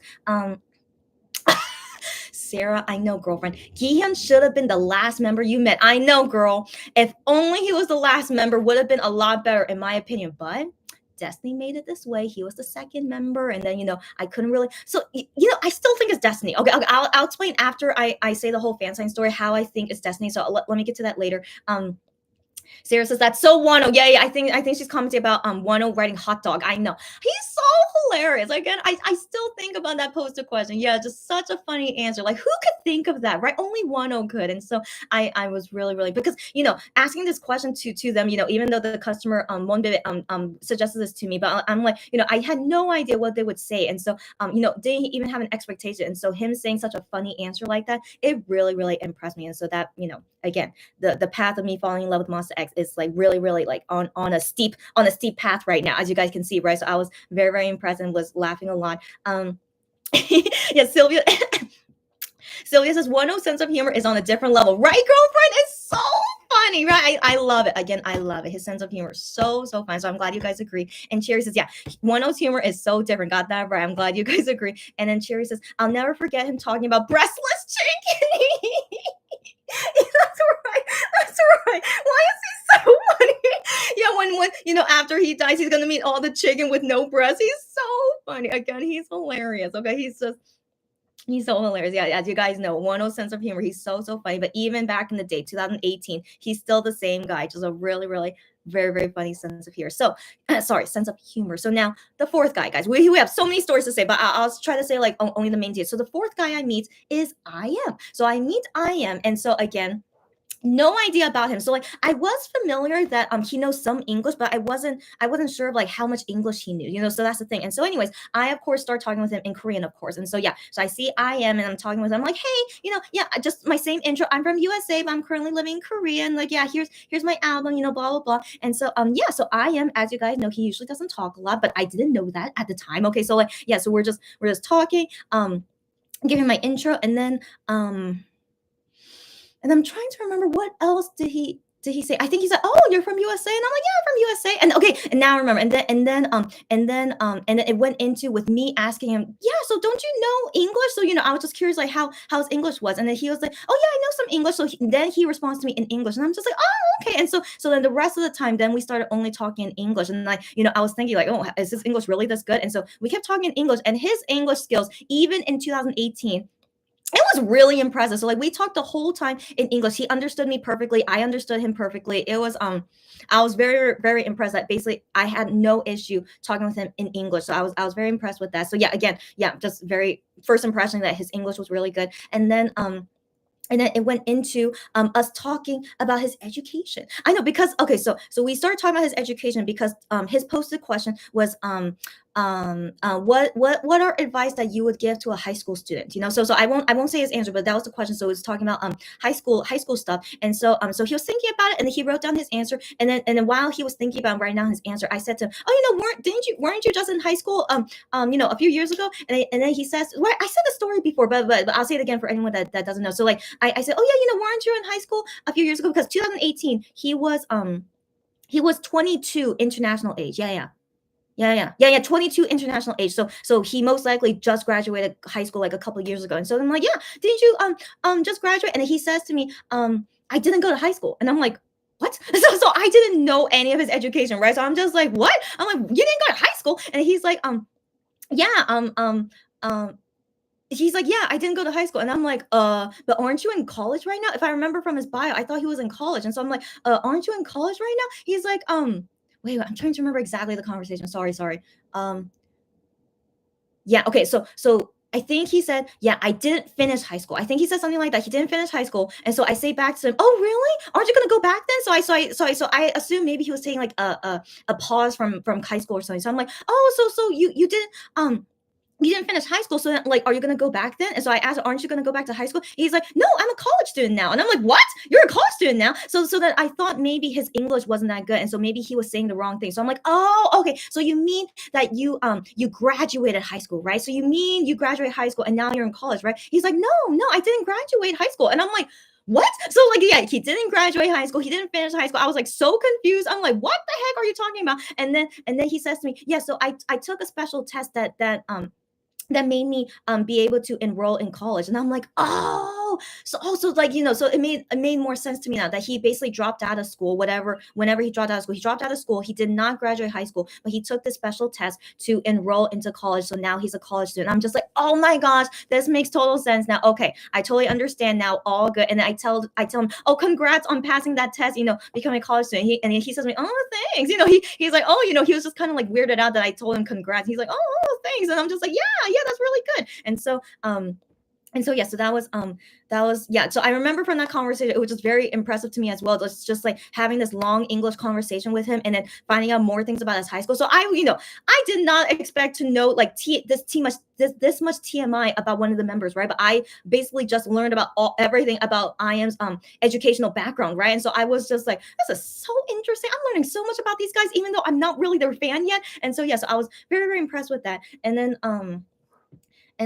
I'm trying to remember, how do we end the conversation with me and I am? Yes. So then I remember, I just started like, just saying, what else did I say? No. So I think for some reason I was laughing at how he was reacting to me. So when I told him congrats on passing that test and being in college now, he reacted to me like, "Oh, thanks." Like it was like a very funny reaction, something like that. And and then I started laughing. I was like, "Oh my gosh, you're so funny." And so I say to him after he reacted that funny reaction to me, I said, "Oh my god, you're so funny." Like I tell him in English, "Yeah, oh my god, you're so funny." And I started laughing. And I'm like, "Oh my god, you're such a funny guy." And then we started talking about something else. I can't remember exactly what we talked about, but it was another moment where he was also doing like a funny reaction to me. So it was another funny reaction to me. And I was just like, "Oh my god, you're so funny." And so it's like, so when I was gonna move to the next member, I said to him as the ending thing before I moved to the next member, "Oh my god, you're so funny." So I started laughing at his reaction. I was like, "Oh my god, you're so funny." And then I am says to me, why do you keep saying I'm funny? And I'm like, you're so funny. He's like, I did nothing. So he's like, I did nothing. He didn't say anything. He didn't do anything. He's like, I did nothing, but you keep saying that I'm funny. And I'm like, you are so funny. But I just, because I was moving to the next member, I just said to him very clearly, no, you are seriously so funny. But he didn't believe me why I thought he was so funny. But really, his reaction to what I was talking about, I just thought was super, super interesting and funny, because I have never seen a guy react to me that way, I guess. And so he just gave me just really funny reactions, and so I really thought he was so funny. Okay, at first I was laughing at 104 for his posted answer, but then the next guy I was laughing at him because his reaction to me was so funny. And so again, as you can see, I'm falling in love with MX, guys. As you can see, right? I just thought he was so cute and funny. The way that he was reacting to me, it just was so interesting. And so 4 out of 7 members now. I'm still slowly falling in love with him. It's a steep, what's the word? Steep incline. So it's very, very steeply falling in love with them. But once it got to I still was falling in love with them. And so let me read you guys comments and then I'll move to the next member. Okay. Cherry says, oh wait, I already read that. Okay, and Cherry says, first meeting and you know all about IAM's education, right?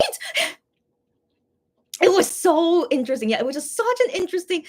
I did not expect that, all because of the posted question asking about, advice to a high school student. But then, I found out his whole educational background. It was fascinating. It was fascinating. And also it was very nice that I am wanted to open up about that. But I want to believe he talked about it before. But I of course didn't know much info about them. But I thought, it was so interesting. He was like, telling me all this information. And also he made me laugh a lot because his reaction was so cute as well. Okay, so now let's move to the next member. Oh my gosh, I did not think 7 members was a lot, but this is a lot now. Okay, so the next member after IAM was Minhyuk. So Minhyuk, I'm moving to Minhyuk. And so the thing is, Minhyuk was listening to this whole time of me speaking English to I am, right? And so I'm sure he was nervous. He's like, oh no, does this girl know Korean or not? And so he was probably nervous. And so then when I'm going to meet Minhyuk, and so he says to me in English, oh, I don't really know English. So he says that to me, and I'm just like, it's okay. And so I was like, oh my gosh, I just thought that was very nice of him to just say that off the bat. He's like, oh, I don't really know English well, but I'm like, no, it's okay. And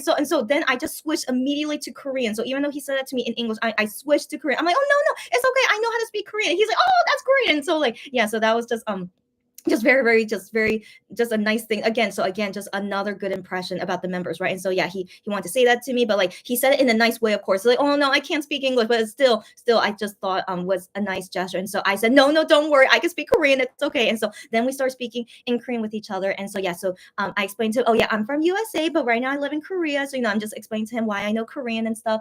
And but I don't tell them my ethnicity, by the way. How I'm half Korean, half Chinese. I don't know. None of them asked me, and so I didn't think to tell them. So I only said that I'm from USA and I live in Korea. So that's all I said. And then so now talking with Minhyuk.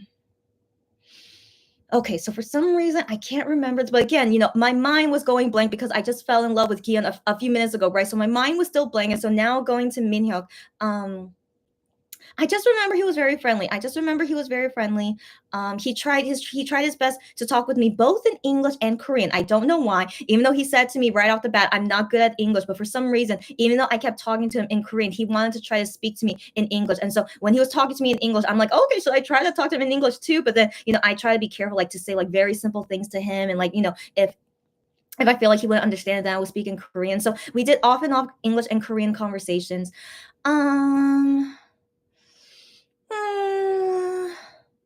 But for some reason, I do remember this. Is that Minhyuk was one of the members that I didn't have a big, good impression about. Not that it was bad. It was still good, but not super good as the other members. How I can remember it so well. So I think with talking with Minhyuk, I don't remember it too well because it wasn't a big impressional thing. But I just do remember he was nice. He didn't really give me a lot of attention, interested about me, wanting to know more about me. I remember he didn't say any questions like that to me. I'm trying to think what was his posted question, but I don't think we talked about his posted question. I don't think so. I think no, did he ask that to me? No, I don't think so. So anyways, let me try and dig deeper into my memory. But this is showing it wasn't a big impression when I first met Minhyuk. But I really do remember he was nice to me. I do remember that. Just wasn't very impressive. Oh, is that really all I I can remember. I should write it down. I should write it down next time. Or like, the thing is, I have audio of this. I mean, that's technically not allowed. Okay, well, stars are gonna come after me. Whatever. It was 4 years ago. You go stars up. Don't come after me. But yeah, so I secretly did record audio of it, so I could always listen to it later, and like I could let you guys know more details about it. But yeah, as far as I remember from Minhyuk, is that really all I can remember? Yeah, I guess so. Yeah. But again, it was not bad. It was not bad. But definitely I felt like out of all the members, maybe his was not the friendliest, but still it was fine. It was fine. Man, I'm trying to think what was another good point from the conversation, because I still was very impressed with him for some reason, but I can't remember why. I'm trying to remember.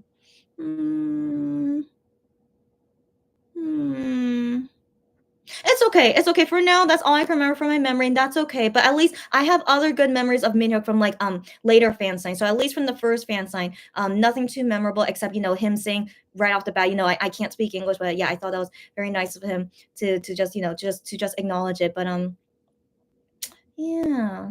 Yeah, sadly that's all I can remember. Yeah, because let's move on to the next member. But again, I love Minhyuk. Okay, I love Minhyuk, but just first meeting with him, nothing too impressive, but maybe I should listen to my audio again. Then if I have any extra stories to tell you guys, I'll see it in another live next time. And so let's go to the next member. The next member is Ju Honey. And so Ju Honey, I do remember that he was also super friendly with me. He was friendly with me, but still being distant with me. I do remember that. So like Ju Honey, for some reason he too wanted to talk to me in both English and Korean, but most of the time wasn't Korean. But I think when I say to them, oh, I'm from USA, but I currently live in Korea, like once they hear like, oh, you're an American, like they want to try practicing English, I guess, since I don't know if they often meet people that can speak English. And so I do remember Ju Honey as well. He wanted to speak to me both in English and Korean.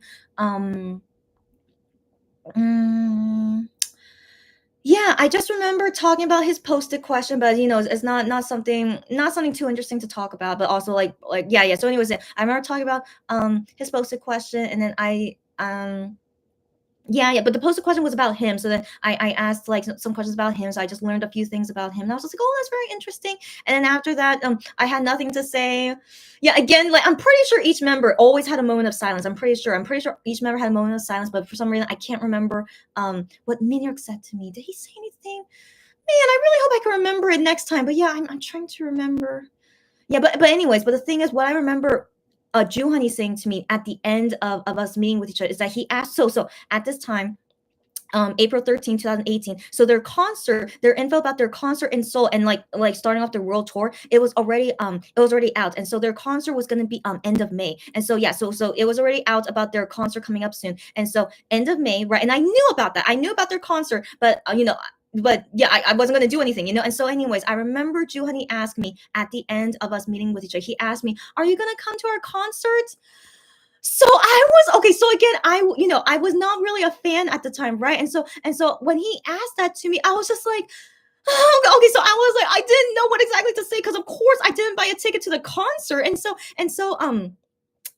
yeah, so anyways, but still, he's assuming that I am a fan, because that's why I came to the fans. I mean, again, I was interested in you guys, but I wasn't an official fan yet. But anyways, I was really taken aback when he asked me, are you gonna come to our concert? But then I wonder why he asked that, unless he didn't think I was a fan. So like, it's like, is that normal that they would ask their fan, like, are you gonna come to our concert? Like, of course you can assume they are gonna go to your concert, right? But anyways, what I thought was so interesting, it was our first time meeting, and he asked me, are you gonna come to our concert? And so I was just like, yeah, it was just very interesting. And so I was very taken aback when he asked me that. And so I assumed he was asking me about their overseas concert, like not in Korea. So at the time, I got frazzled with this question. And so I thought he was asking me about the overseas concert, which of course I wasn't gonna go. I was gonna keep staying in Korea. So I think I said to him, oh no, I can't go. I'm gonna keep staying in Korea. So I said that. So I think, I don't know if his question was about me going to the concert in Korea or going to the concert overseas. So like that wasn't clarified, but I did answer him just that I cannot go because I'm going to stay in Korea. But who knows if he was asking me if I was going to the Korean concert. So again, we don't know, but that was my impression, to just answer him like that. Yeah, but I didn't think about the Korean concert, like to answer him that. But the thing is, as he should know, I didn't even say like immediately, like, oh yeah, I'm gonna go to your Korea concert. Like, if I was gonna go and I was a fan, I would have said like, oh, of course I'm gonna go to your Korea concert. That's what a normal fan would say, right? But I was not a normal fan. I wasn't even really a fan at the time, and so yeah. So I think there was some miscommunication there, but I still thought, I don't know why, but I was very touched that he even asked me because like I don't know. I just don't think singers would usually ask that to their fan. Why would they ask that to their fans? So, but again, I don't know if he knew I was his fan or not. So, I don't know. So I just thought that was just such an interesting question. Why did he ask me that? But then, yeah. So I hope he was okay with my answer. I said I cannot go. Not that I don't want to go. I did not say like that. I didn't say I don't want to go. I said I cannot go. Because assuming he's talking about overseas concert because I'm gonna be staying in Korea. So, yeah. But anyways, but after thinking about that, I was thinking like, man, why does he want me to go to the concert though? Like, why would he ask that? Like, but I wonder if he's just saying that just as a singer, like he had nothing else to say. We had a moment of silence. Maybe the first question he had in his mind was like, oh, are you gonna come to our concert? I don't know, because he really wanted me to go to their concert. I guess I don't know, but like, yeah, but I still thought that was a very that was just an interesting question to ask me, especially our first meeting with each other. So yeah. So that was still very just very impressive answer, and I was thinking a lot of things after he asked me this question. I was just like, wow, I can't believe he asked me that. But still, I was very frazzled because I didn't want to lie to him. So I didn't want to lie to him, but I gave the answer that I thought was okay to tell him. But yeah, but I can't remember his reaction to me. I think he said, oh, may I hope that you can go. I think he said something like that to me. It's like, yeah, oh, I wish that you can go or something like that. So yeah, and I was like, yeah, I hope so. Maybe I said something like, oh yeah, I hope I can go next time. Maybe I said something like that.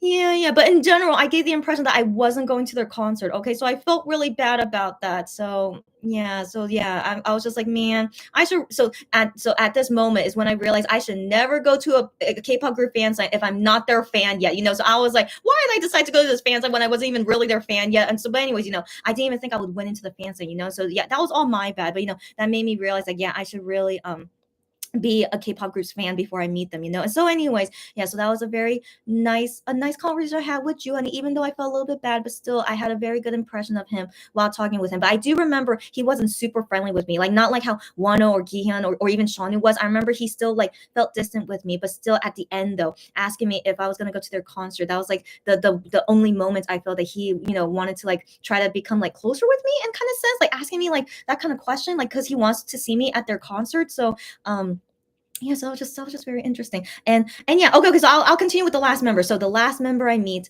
at this fan sign is Hyungwon. Yeah, so Hyungwon was the last guy, and I remember he had his pink cherry blossom hair, which looks great on him. I don't know why it looks good on him, but it looks so good on him. So I was very impressed seeing him in person with his cherry blossom pink hair. He looked great. But the thing is, I was a little bit scared meeting him because I meet him, I'm sitting right there in front of him in person, but his contact lens, one was brown, one was blue. I assume it was for their music show stage that did that on purpose, but I was so freaked out by it. Okay, I was so freaked out. So I remember when I looked into his eyes before talking with him, I was like so freaked out about it. So, oh my god, so it's like I can't look at your eyes right now because like it was like freaking me out. And so yeah, so I just try to make the conversation going, just introducing myself and like seeing him sign the album and like all this stuff. And so yeah, and we talked about his posted question that he had, and then and but nothing too interesting. So I just remember it was nothing too interesting. Hyungwon as well. So Hyungwon, I believe he really is shy when meeting people for the first time. I remember he said this before, but I really felt with me like he felt a little bit cold. I did feel that way. He felt a little bit cold. Yeah. So just not being super friendly with me because of the first meeting, but he still tried to be friendly. I did notice that he tried to be friendly, but overall, like it takes a while for him to like get used to someone, especially first time meeting them. So I did feel that way from Hyungwon. But then with Hyungwon, the last things he said to me though, the last thing he said I don't know if he heard it from Honey earlier. I don't know, but I thought was interesting. Hyungwon as well. He said to me before I left, "Are you gonna come to our concert?" I'm like, what is going on? So I don't know. I thought was so weird. Like I wonder if he heard Honey say it, but I thought was like, again, like during another like another bombshell on me, asking me this question when I'm not going to your concert and I'm feeling bad about it. So he says to me as well. He says to me before I left the table, he says to me, "Are you gonna come to our concert?" I'm just like, why are they asking me this? And so anyway, so I just said the same answer to Hyungwon as I did to Juhani. I said, "Oh no, I can't go to this concert." I forgot what I said. No, I can't go. But for some reason I kept thinking they're talking about overseas concert because I said that I'm from USA, right? So I don't know why, but I kept thinking they're talking about their overseas concert, and so I said no, I can't go because I'm gonna keep staying in Korea. And then I remember Hyungwon just reacted, oh okay, and so anyways I just remember that, and then just said goodbye, and then that was the end of the fan sign. And so I don't know why they kept asking me, are you gonna go to our concert? I thought that was so interesting.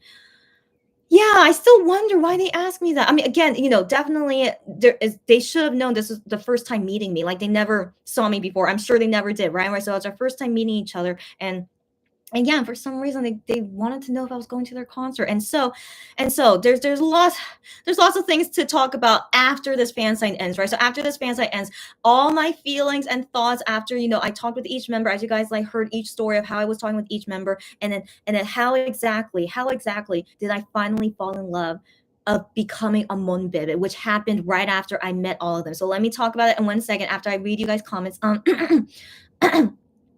Jerry says, I am was funny because he doesn't realize that he can be funny. Exactly right. Exactly right. And that's what I really think is so funny about a person. And Shanu is the same way. And so I am as well. He's like, what is so funny about me? Like, even though he doesn't know, but like I just said to him, you really are such a funny person. I hope he takes that with him, that he really is so interesting and funny. Yeah. Sylvia says all the different emotions within that few minutes. Exactly. So many different emotions and everything. Yeah, that was happening. It was just mind boggling to me. And like as you guys like can this is most likely a fan sign story you guys will never hear because I basically was experiencing that fan sign not really as a Monbebe. And so but yeah, guys, I want to believe. Bring us someone who is not a Monbebe, bring them to a Monster X fan sign, and I want to believe they will fall in love with MX the same way that I did. So I feel like that's really MX biggest weapon. Yeah, biggest weapon to get more fans. They first off, they need to make it easier to win fan signs. Okay, so first they need to do that. And to accept, I want to believe, given it worked on me, because I really didn't expect that would happen to me. And so yeah, so for them to get more fans, they need to make it easier to win fan signs and make any fan that is not a Monbebe to meet them all at a fan sign. And all will fall in love with them. No question. No question. And that's why you guys who are big Monbebe fans but haven't met them in person yet, if you guys do meet them in person, I'm sure you guys are gonna fall in love with them even more. Okay, so I feel like it's just that's just when you meet them in person, it's just so different. And so yeah, so if I never met them in person, I would have never been interested in them. Legit, I would have never known that they have like all these like interesting personalities and also being like very sweet and caring, but also like asking me very interesting questions as well. So like yeah, that's something I would have never seen from just them on variety shows or whatever. But like that was only what I was able to experience in person. And that's the main reason why I'm a Monbebe even until now. If I never had that experience, I wouldn't be here, guys. I mean, not that a lie, but I mean, I wouldn't be here as a Monbebe if I didn't have that experience. So anyways, guys, that's why, even though it's so expensive, but I hope in the future if maybe they can make fan signs easier to win. But I still recommend if you guys could ever meet them at a fan sign at least once in your life, it's really something. They're definitely different people when you meet them in person, like away from the camera. Yeah.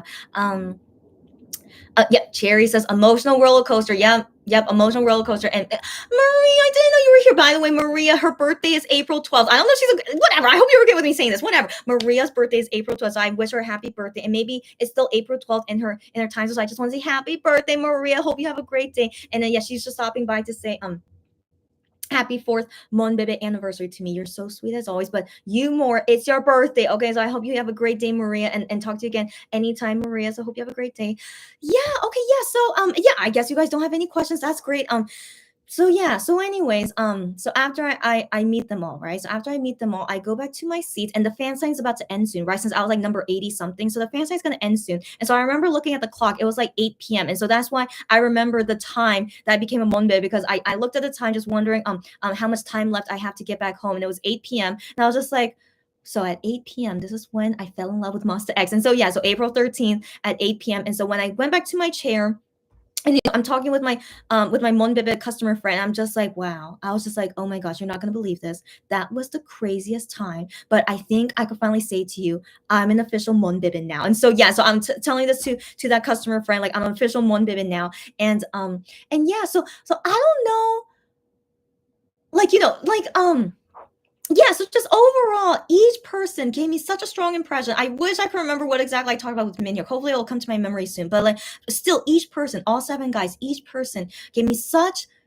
an interesting impression. Like, I didn't think they were K-pop singers. They were just really, really cool people. So like, they were just very, very cool people that I've never met before in my life, and they were so friendly and so nice. And I'm just like, I really want to know more about these guys. I want to listen to all their music. I want to see all their variety shows. I want to see everything about them now. And so that was just, just from this impression of them just made me really, really, really, really want to know more about them. And so I said, and then I went into the black hole. Okay, I went to the black hole. I watched No Mercy, all their variety shows, all their music videos. I listened to all their albums, everything. I did everything. And I was like, oh my gosh, this K-pop group is amazing. Not only them as singers and dancers, them as their professional job, but even them as people. They're also so interesting, so lovable, so funny. Like their variety shows, oh my gosh, they are so hilarious. So I'm like, no wonder they give me such a good impression at their fans. Like they're really so hilarious. And like I can vouch for them. How they are on TV is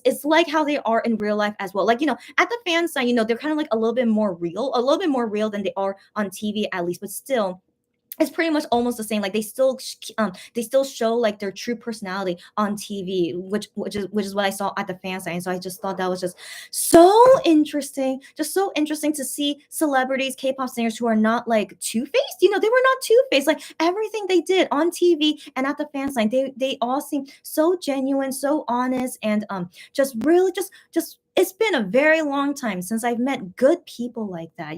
So I was just so impressed meeting these kinds of people. And so yeah, so April 13, 2018, when all of this went down, again, destiny, right? It was all destiny, finding out Monster X through a customer, through MyKshopper, winning this fan sign miraculously, and then all the MX guys saying the right things of me falling in love with them. And then of course Ki-hyun doing what he usually does, and he made me super fall in love with him. Yeah, all happened on this day, April 13, 4 years ago. And so some other things that happened like after the fans. And so yeah, as you guys remember, Hyungwon and Joohoney asking me, am I going to their concert? Like I was like, oh my gosh, like how I feel so bad now because since after that fan sign, I fell in love with them. And so after that, I went to go see if there's still tickets on sale for the Korea concert. And so there was tickets still on sale. So yeah, at the time I guess they weren't like super popular. So yeah, at this time they still had tickets on sale. And I was like, oh my gosh, I'm so thankful for that. And so I bought one ticket for each day. It was a 2-day concert, and I bought one ticket for each day. And I was just like, I'm actually gonna see them in concert. And so by the way, happy 10 time right now, 3:01 p.m. Woot woot. And so yeah, so very luckily on the ticketing website they were still see. So like I of course I wasn't in standing, and I didn't want to do standing. And so the tickets wait, one ticket I got luckily in standing, not luckily, but okay, so one concert day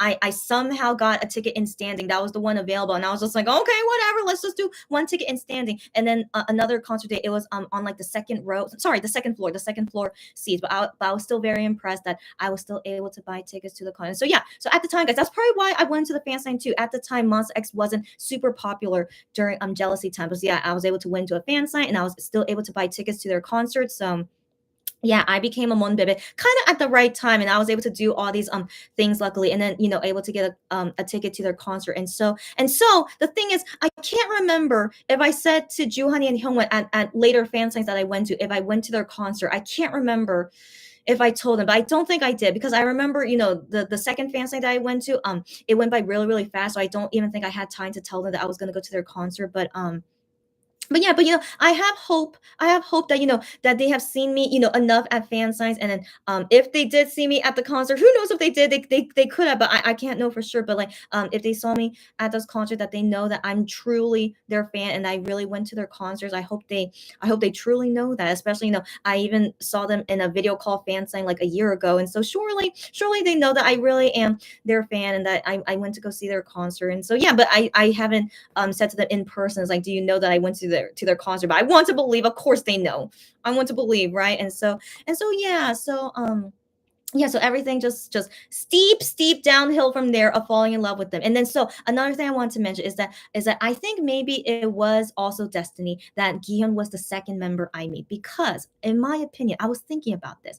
If I met Wano or Ian before Gion, who knows? Because as you guys know, Wano and Ian, they really gave me a big impression. They made me laugh, and it was just so funny talking with them. And so I do wonder if I had met Wano or I am first. Who knows if they could have been my ultimate bias instead of Gihan? Who knows? Who knows? Wouldn't that have been so crazy? But I want to believe, as long as Gion did what he did at the fan sign to me, if he still did that, even if I met Wano and I am before him, I still want to believe I would still fall in love with Gion. But again, who knows? Who knows? Maybe like Wano or I would have done something super impressionable to me, and it would have made me fall in love with them first. And if I fell in love with them first, would I really have the heart to fall in love with a second time, a second guy? I don't know.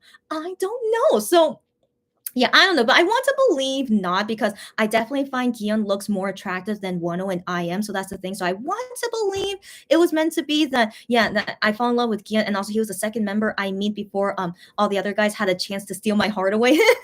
So anyway, so I feel like maybe it was also like meant to be that he should have been the first. Sorry, not the first, the second person that I meet. But I mean, Shauna, I'm sorry, Shauna, that I didn't fall in love with you, Shauna. But it was meant to be. I wasn't like super attracted to his looks, but I did think his personality was very, very nice. But yeah, he couldn't make me fall in love with him. And so yeah, the second guy being Gihan, yeah, he really did everything to make me fall in love with him. And so yeah, so I didn't really had the mindset and other things to think about the other members, like even if they made me laugh and I had a good impression with them, but I couldn't make me fall in love with them as much as I did for Gian. But I still liked them. I still fell in love with them as a fan, but not like how much I deeply fell in love with Gian at that time. And so yeah, so I feel like destiny, fate, it was all meant to be. It's okay.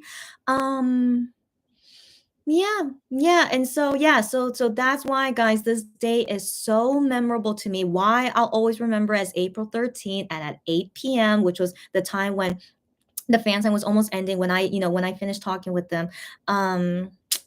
Yeah, it was just really, really, yeah, it was just a really, really good experience. And then at the end of the fan sign, so once they finished meeting all the fans, they talked about some things at the ending as well. And then there was like a kind of event that happened, but no, nothing too interesting to say. But I remember just seeing them all, and I was just very, yeah, I was just looking at them. So now I'm looking at them, at the end of the fan. So now I'm looking at them like I really like them now. So in the beginning I was looking at them just like, okay, whatever, just K-pop singers.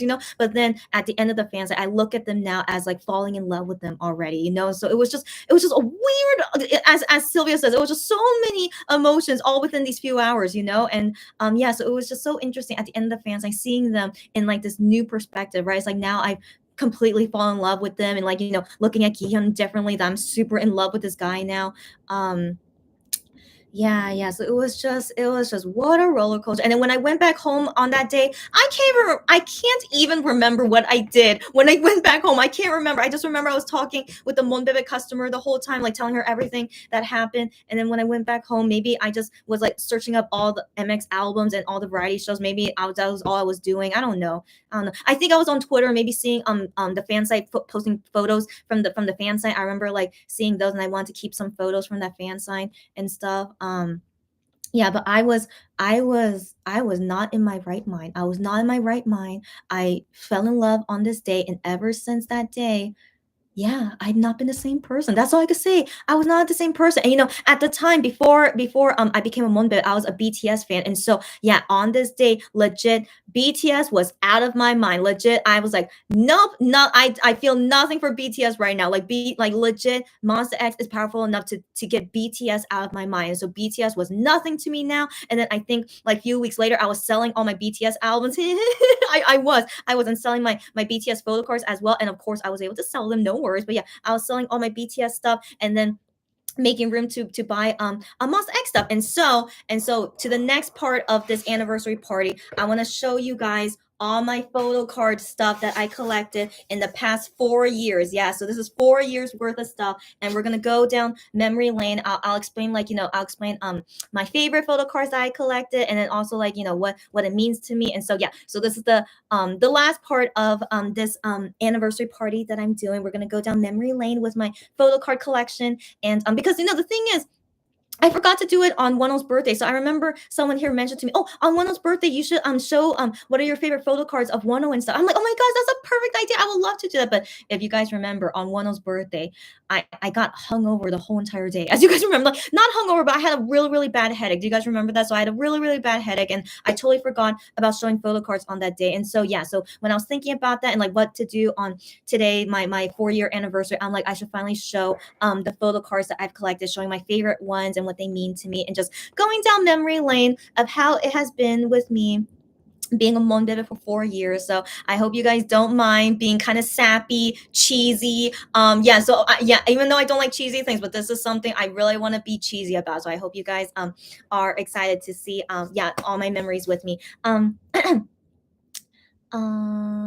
Okay, yes, Sylvia, yes. So she says it sounds so fun to be able to participate in their fan site. 1,000%. Yes. I mean, the thing is, the last time I went to their in-person fan sign was pre-COVID. So I think, pre-COVID fan signs, they were the best, no mask and you could hold each other's hands and stuff. But then now with COVID, there's always a plastic wall and you can't like do anything. And also you're risking your health, like catching COVID there. So once COVID is over, I don't know when everything like can go back to normal. I don't know when, but like those are the fan sites I want to believe are really really nice. So like I have no desire or intention to go to a fan site during COVID. It really doesn't seem fun to me. And so I'm okay with video calls at least, but not in-person fan sign during COVID. And so guys, yeah, so that's my recommendation. Wait until COVID is over and then really experience the really in-person fan sign the way it is. And I'm sure MX guys, because they have not been able to hold fans' hands for like 3 years now. 2 years. Okay, 2 years now. And so yeah, for 2 years now. And so I'm sure they would be like even more loving at that time at that fan sign, like being able to hold hands with the fans. And so yeah, once that time comes, you guys should do it. And it's really just a really, really magical moment, and talk about how much you love them. And then MX guys will talk about how much they love you. And then like just being very, very sweet. And yeah, so I still recommend, if you could, and hopefully in the future, if it's easier to win into fan signs, and when COVID is over, I do recommend. It's very, but the video call fan signs are not bad either. It might be like you guys have seen me do some video calls. Like they're not bad. Definitely not bad. I still think they're good. The video call fan signs, but of course in person, especially when COVID is not an issue, it's very different indeed. Yeah. Sarah says, I was about to ask you if you ever mentioned. Oh, Sarah, you and me, we're always psychic. Okay, girlfriend. Yeah, she was about to ask me if I ever mentioned going to their concert at the end in front of Juhani and Hyungwon. But I answered you before you even typed the question, because we are psychic, girlfriend. I love it when we're psychic like this. So yeah. So I already just so funny before you even wrote it. And so yeah, so I can't remember telling them, but I also don't remember them ever asking me again, like, oh, are you gonna come to our concert? I don't think they did.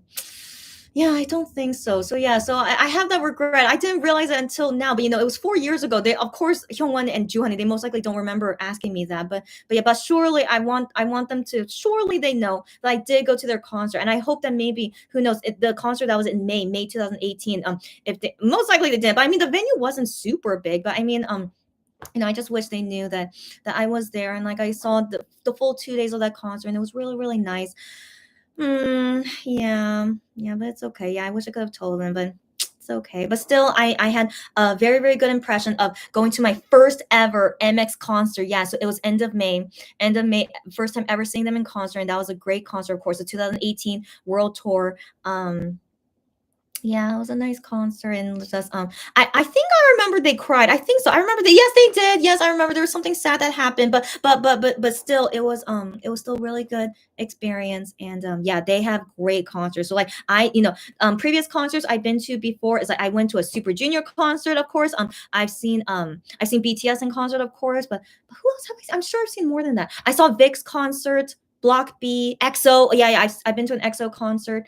Um I've been to SM Town concert. And then I went to like just like I've been to a K-Con concert. Yeah, yeah, I've seen K-Con, of course. Yeah, so anyways, I've seen many K-pop concerts, right? But Monster X, no joke, the best one. Yeah, I'm serious. I'm serious. Before Monster X, I thought Super Junior did the best concerts. Like Super Junior concert, they are amazing. Okay, if you've never been to a Suju concert, I recommend it. Like even them reaching almost their 40s, they still can work it. Okay, but the last time I saw them, they were like in their 30s, but still, they are so good. Okay, they are so good. So I still think they are better than BTS and EXO in my opinion. Like Super Junior concert was always so impressive to me, but MX now beats it for me. But I think because I'm biased towards MX, I think that's why. Like Super Junior is still really good as a concert, but because I don't really love them so much anymore. Like I think that's why I have to give more points to MX because I love them so much, and just their concerts are just so amazing. And so yeah, if you guys have not seen it in concert yet, I hope you guys can when it's safe. But if you guys plan to see them in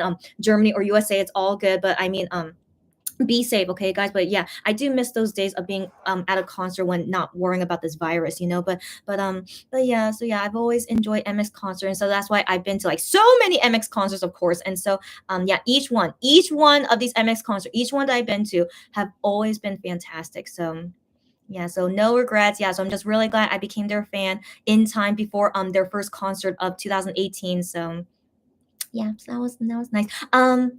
Uh Cherry says, I believe Gion would. Yeah, Cherry, that's what I'm saying too. Cherry, thank you for agreeing with me. Yeah, she says, I believe Gion would have always been your bias. I want to believe that, right. But I always think, what if I didn't meet Gion first? And so, what things have changed? But no, yeah, Cherry, I want to agree with you. I want to believe no matter where Gian was sitting at the time, I want to believe he still would have been my bias. Yeah. But just it was definitely more strong that he was the second member I meet. And then down the line, I'm just like my mind was was in space at that time. And so yeah, but I want to believe he would have been my bias, ultimate bias, regardless. Yeah. Yeah, Sarah, that's right. Guillen's first impression on you was too strong. Exactly. Really too strong. Yeah. And so, I mentioned how like he held my hand, right? But I can't remember any of the other members wanted to hold my hand. Yeah. That was so interesting. They were not really into hand holding at the time, but only Guillen was into hand holding for some reason. I know Wano was. So I think Wano held my hand the second time we met each other, but the first time, yeah, I can't remember of him wanting to hold my hand. Or did he? For some reason, I can't remember though. Did he? No, I can't remember. For some reason, I can't remember. Did he? Oh man, I can't remember. And sadly, at the time, since this was my first MX fan site, I didn't think to ask someone to record video of me. So I only recorded audio, but yeah, I don't have video of me meeting them. So I can't remember if they did hold my hand or not. But I just remember, of course, with Kian, of course, I remember holding his hand. But why no? Did he hold my hand? At least I remember the second time, but I really can't remember the first time. Yeah. I think I still want to believe not. I want to believe not. Yeah. Sarah says same. Yeah. And Cherry says, I get it though. It just took a few videos for her to fall in love with them, girlfriend. And I totally understand that because like I said, what you see of them on videos is like how they are meeting in person as well. I mean, of course, different style, but still like very similar. And so I'm glad that you're able to fall in love with them, even from seeing those few videos. That really confirms for me like they really are like genuine people off camera, on camera, they're the same. And like I really like that they're not two-faced. And so yeah, so Cherry, glad you say that.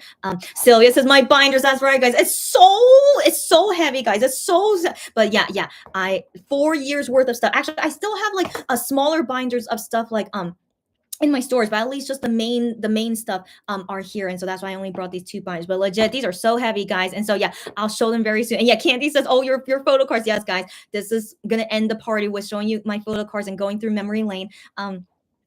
Cheers.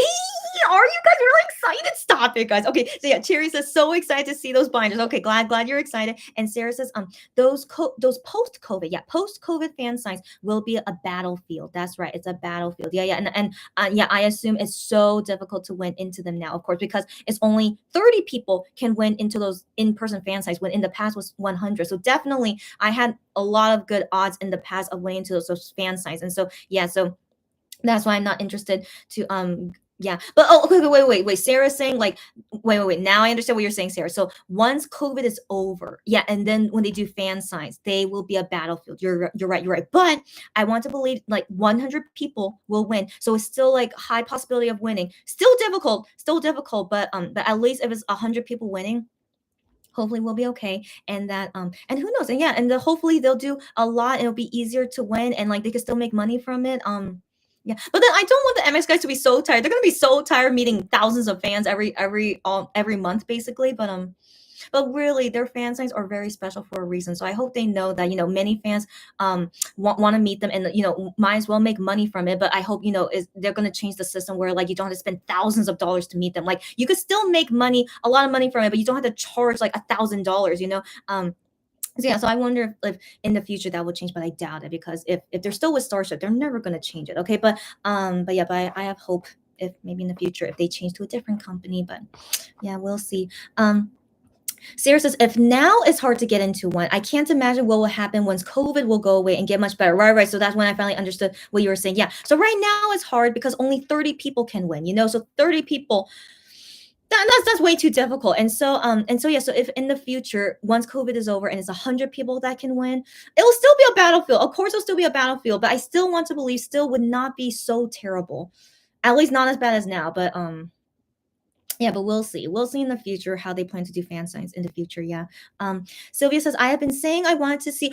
You've been saying that? Okay, Super Junior's concert since her schooling days, but not once yet. The tickets are so expensive. Are you kidding me? Are they really that expensive? Or is it because of COVID? That's why they're so expensive? But if I remember correctly, the last Super Junior concert I went to, I think was 2014. So okay, that was a long time ago. Yeah, 2014, 2015. And I think the ticket was just like $100. But I mean, that was like normal concert ticket pricing, $100. But these days, are they way more expensive than $100? So that makes me super super sad. But then again, this is me seeing it in Korea though. That makes me sad. Okay, but when it's more affordable and when it's safe to do so, I do recommend a Super Junior concert. But I hope it will be more affordable for you at that time. I hope so. Yeah.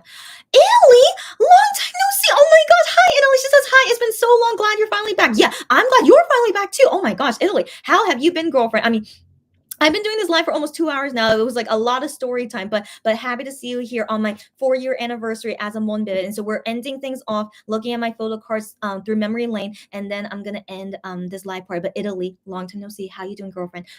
Cherry says tomorrow is both. Yes, tomorrow, April 14th is both her first weenie and Monbebe anniversary. As soon as I fell in love with Wano, I consider myself a Monbebe too. Cherry, do you really speak like a true Monbebe, even though you fell in love after finding out Wano as a solo singer? Like it's just wild to me, but you truly are a Monbebe, especially saying that after you fell in love with Wano and then you consider yourself a Monbebe too. Just makes me very, very touched. And also that you like the other 6 members as well. And so again, just very, very touching. So Cherry, I always really, really love to hear your story. So tomorrow, I'm gonna come tomorrow as well, because we had to do the watch party for Minhyuk show on SBS. I don't know what kind of show that is. It might not be interesting, but I'm still curious about it. And so let's still do a watch party on that day. But Cherry, there's another reason why I like April 14th as well. And so I'll talk about that later. And so yeah, I'll talk about that later. Maybe as we go through memory lane, I'll talk about that in a bit. Why I also like April 14th. So I'm really excited to celebrate your anniversary tomorrow as well. Okay, nothing happened. Okay, Joey. Hi, Joey. How are you, girlfriend? I'm sure you're probably working right now, so don't worry about it. She says, whoa, came at the right time. Yes, you did, girlfriend. Hi, buddy. Good afternoon. Good afternoon to you too. Are you free right now to still join us? But yeah, you came right at the ending time where I'm going to be going through memory lane with my photo cards. So yeah, so enjoy this time with me. Italy says, she says, I'm so glad to see a 4-year-old Monbebe. Thank you so much. Yes, I'm only 4-year-old Monbebe now. It's like both young and old, right? But like it's Thank you for saying that. She says, congrats, thanks again. She says she's currently a 3-year-old Monbebe, only 1 year younger than me. That you're still a long time fan. Yeah, 3-year-old Monbebe, and it's so hard to find older Monbebes these days. Get out of here.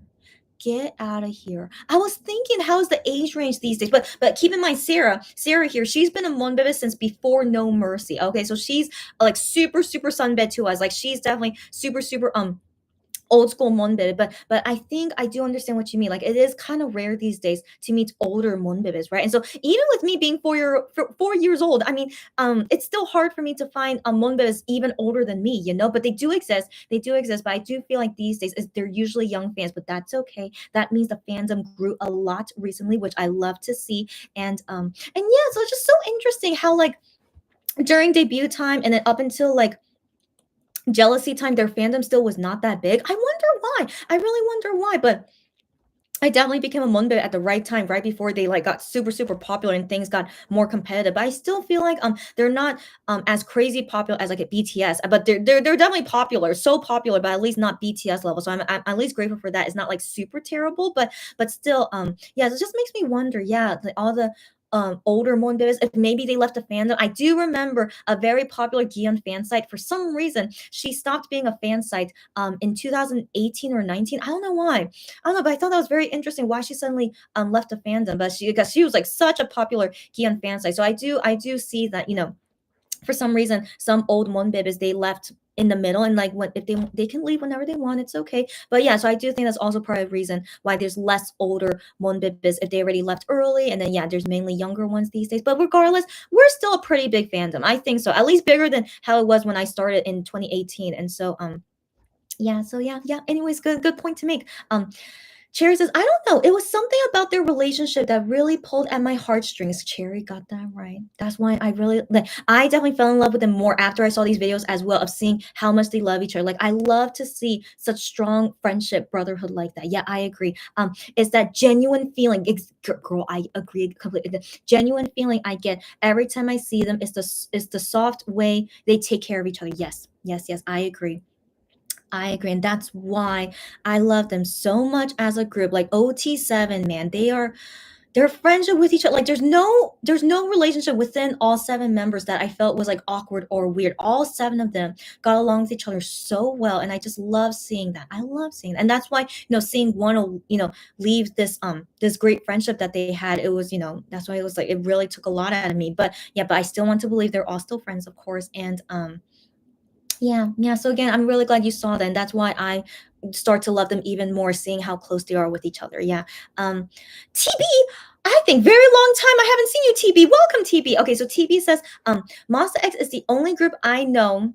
My anniversary. That's so sweet. Wow. So Monster X, your first and last group you ever biased. That's awesome. And she says, I stand the day Fighter music video drop. So she is also an old timer Monbebe ever since 2016, right? So welcome, you're also my sunbed, so happy to see you here. But yeah, and that's so interesting. Back in the day though, like even during Fighter time, I remember it wasn't that popular, but she started standing them with Fighter music video. Love to hear it. Love to hear it. Yeah. So if you guys, so while this is like still talking about an anniversary live, if you guys want to talk about your anniversary and how you fell in love with Monster X, please talk about. I would love to hear your guys' stories. So yeah, anytime you guys feel comfortable with it, tell me your stories. I would love to hear it.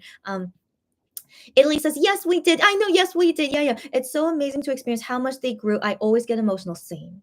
So I was wondering, as we're going through memory lane, I might get emotional too. But yeah, I feel you. So yeah, let's go through the emotional memory lane soon. TB says many international fans unstand after 1-0 left. I can believe it, and I can believe some Korean fans out as well, right? So what can we do? But still, I still think we're still a big fandom though. But definitely, yeah, some people leaving, and that's okay if they want to leave. Yeah. Yeah, Cherry says, I think a lot of fans left after 1-0. Yeah. I mean, I remember noticing how like after shootout albums, so after shootout album, it was like going uphill like this. It was really going like a good, nice hill we were going on. But then once 1-0 left and during follow album, then it was like bloop, just suddenly bloop.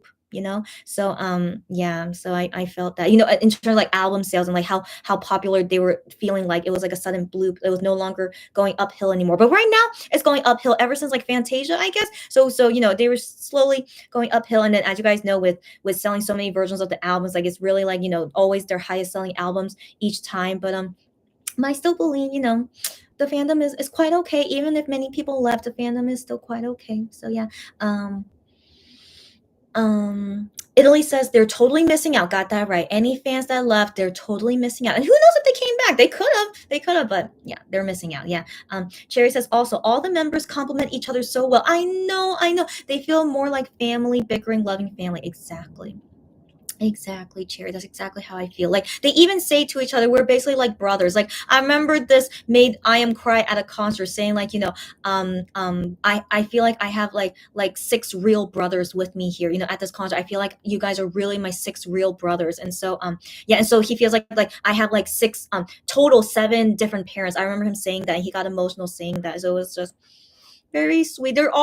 They the love is basically like a family. And they even call each other's like parents. Like, Gion was just saying how like he was talking with Iam's father on the phone, and like Hyungwon as well. He says he calls all the members parents and stuff. So like legit, they're like family. They legit are like family. And I personally have never seen a K-pop group be like this close with each other, even with their own family members, like with all the members and stuff. And so, yeah, they basically feel like a big family. And that's why, hearing, if any of them like no longer want to be friends anymore, it feels like to me family members like breaking apart, which makes me really, really sad. And then, like, as I said earlier, I'm having issues with my sister right now. So if something happens between me and my sister, given she's my family, if sadly something happens between us that she doesn't want to be close with me anymore, I'll be really sad about it. So that's why currently I'm still really sad about what's going on with me and my sister. But yeah, but that's why I feel the same with MX guys. Like they all feel like family. Like when one person breaks apart, makes me really sad. Like when one left, but also if the guys say like, "Oh, I'm no longer friends with this guy anymore," I'll just be like, "Really?" But I don't want to believe, they'll stop being friends with each other. But who knows? Who knows, right? But I want to believe that really they have like that really strong family brotherly friendship with each other. And yeah, surely they'll be friends for life, right? I sure hope so because they really seem that way. But that's also why I really fell in love with them a lot. Seeing just seeing how close they are, like family, just that really touches me a lot, just in terms of like a strong bond like that. So yeah, I understand completely, Cherry. Italy says same, yeah, same TB, yeah. I always remember my anniversary day, right, just such an impressionable day, yeah. I stand after a week of shootout promotions. You were only a few months after me, girlfriend. So I was so close to being a shootout era Monbebe. But I got so lucky to be a part of the alligator era. Got it. So you got into during shootout, but then Alligator was your first comeback as a Monbebe. Got it. So yeah, you were only a few months after me, girlfriend. You were still an oldie with me. Okay, I consider you an oldie with me. And so yeah, but I'm glad you were able to experience Alligator era because I really did like that era too. So I'm glad to hear.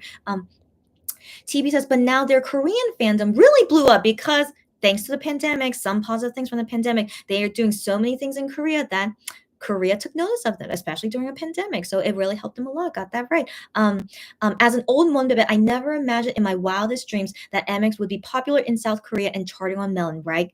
Right. I agree as well. So again, we technically have to thank the pandemic for that because if we didn't have this pandemic, MX would have been doing everything overseas. As you guys know, they would usually be so busy overseas and they usually never do anything in Korea. And so that's why I was not surprised that they're not popular in Korea because they usually don't do anything in Korea. And so just finally, since they were not allowed to go abroad, they did lots of things in Korea, and then it got people interested in them because who wouldn't be interested in them? They are very, very fun, loving guys, and yeah, and then that's how they blew up in popularity, and I'm very happy to see it. And so I don't know if it'll get maintained because um they're gonna go overseas soon, but at least it's just a month. I hope for a month like it won't be such a big issue. But then, as you guys know, they will also go enlist in the military soon. But I want to believe they'll still be okay after they come back from the military. But yeah, but it's always up in the air, always up in the air what exactly will happen. But at least I feel like they are leaving on this good impression of like how much they have made in Korea, and like being more well known in Korea. Like they at least leave on this kind of impression, and then when they come back after 2 or 3 years, that surely hopefully things will still be okay. Yeah. Cherry says, I don't know why. I shouldn't say this, but I feel that if 10 didn't leave, I feel like they would have been way more popular. Cherry, I always think that. I always think that because seriously, they were going on this really, really nice incline. It was incline ever since I think, yeah, so Jealousy did do better than Drama Wrong, but still it was like a very, very small jump. But still, after Jealousy, then Shootout was way, way more popular than Jealousy. I don't know what happened during Shootout, but it got like super way more popular after Jealousy. And so Shootout and then Alligator was still going really high, and then Follow Albums was still going really high, but then sadly, then it dipped because of Wanna leaving. And so now we're back on this incline right now. But I want to believe, yeah. I agree with you, Cherry. If Wano didn't leave, I want to believe MX for right now, as you know, if everything still stayed the same, they would have been more popular than they would have been compared to right now. I do want to believe that, yeah. But yeah, things happen for a reason. You know, the thing is, like, I'm still kind of grateful that MX are not super super popular because I dealt that with BTS when they like out of nowhere got super popular out of nowhere, and I couldn't adjust to it. And then I noticed that BTS guys were changing, and I was like, I do not like this change you guys are going through. And so that's why I'm kind of grateful that Monster X didn't really deal with that. And so even with them being more popular now, I mean, it's not like they shot right up, but they do realize they're more popular now, but they're still the same. And that's what I really, really like, that none of them are changing. They're still all the same guys, the same personality, and everything that they're doing. Their music is still the same as well, which makes me happy. So yeah. So I'm just very grateful with how MX is, and that them being this way maintains me to still be their fan even 4 years later. So we are being so sappy, guys. Okay. Or maybe it's just me, but okay, let's keep going. Like, this is all like nice conversation for this anniversary party live anyway. Italy says, just imagine a new K-pop stan watching the Alligator music video with so many Gion high notes, got that right. Flames, got that right. And water too. And so many handsome men dancing, got that right. I was so shocked. Yes, Alligator music video.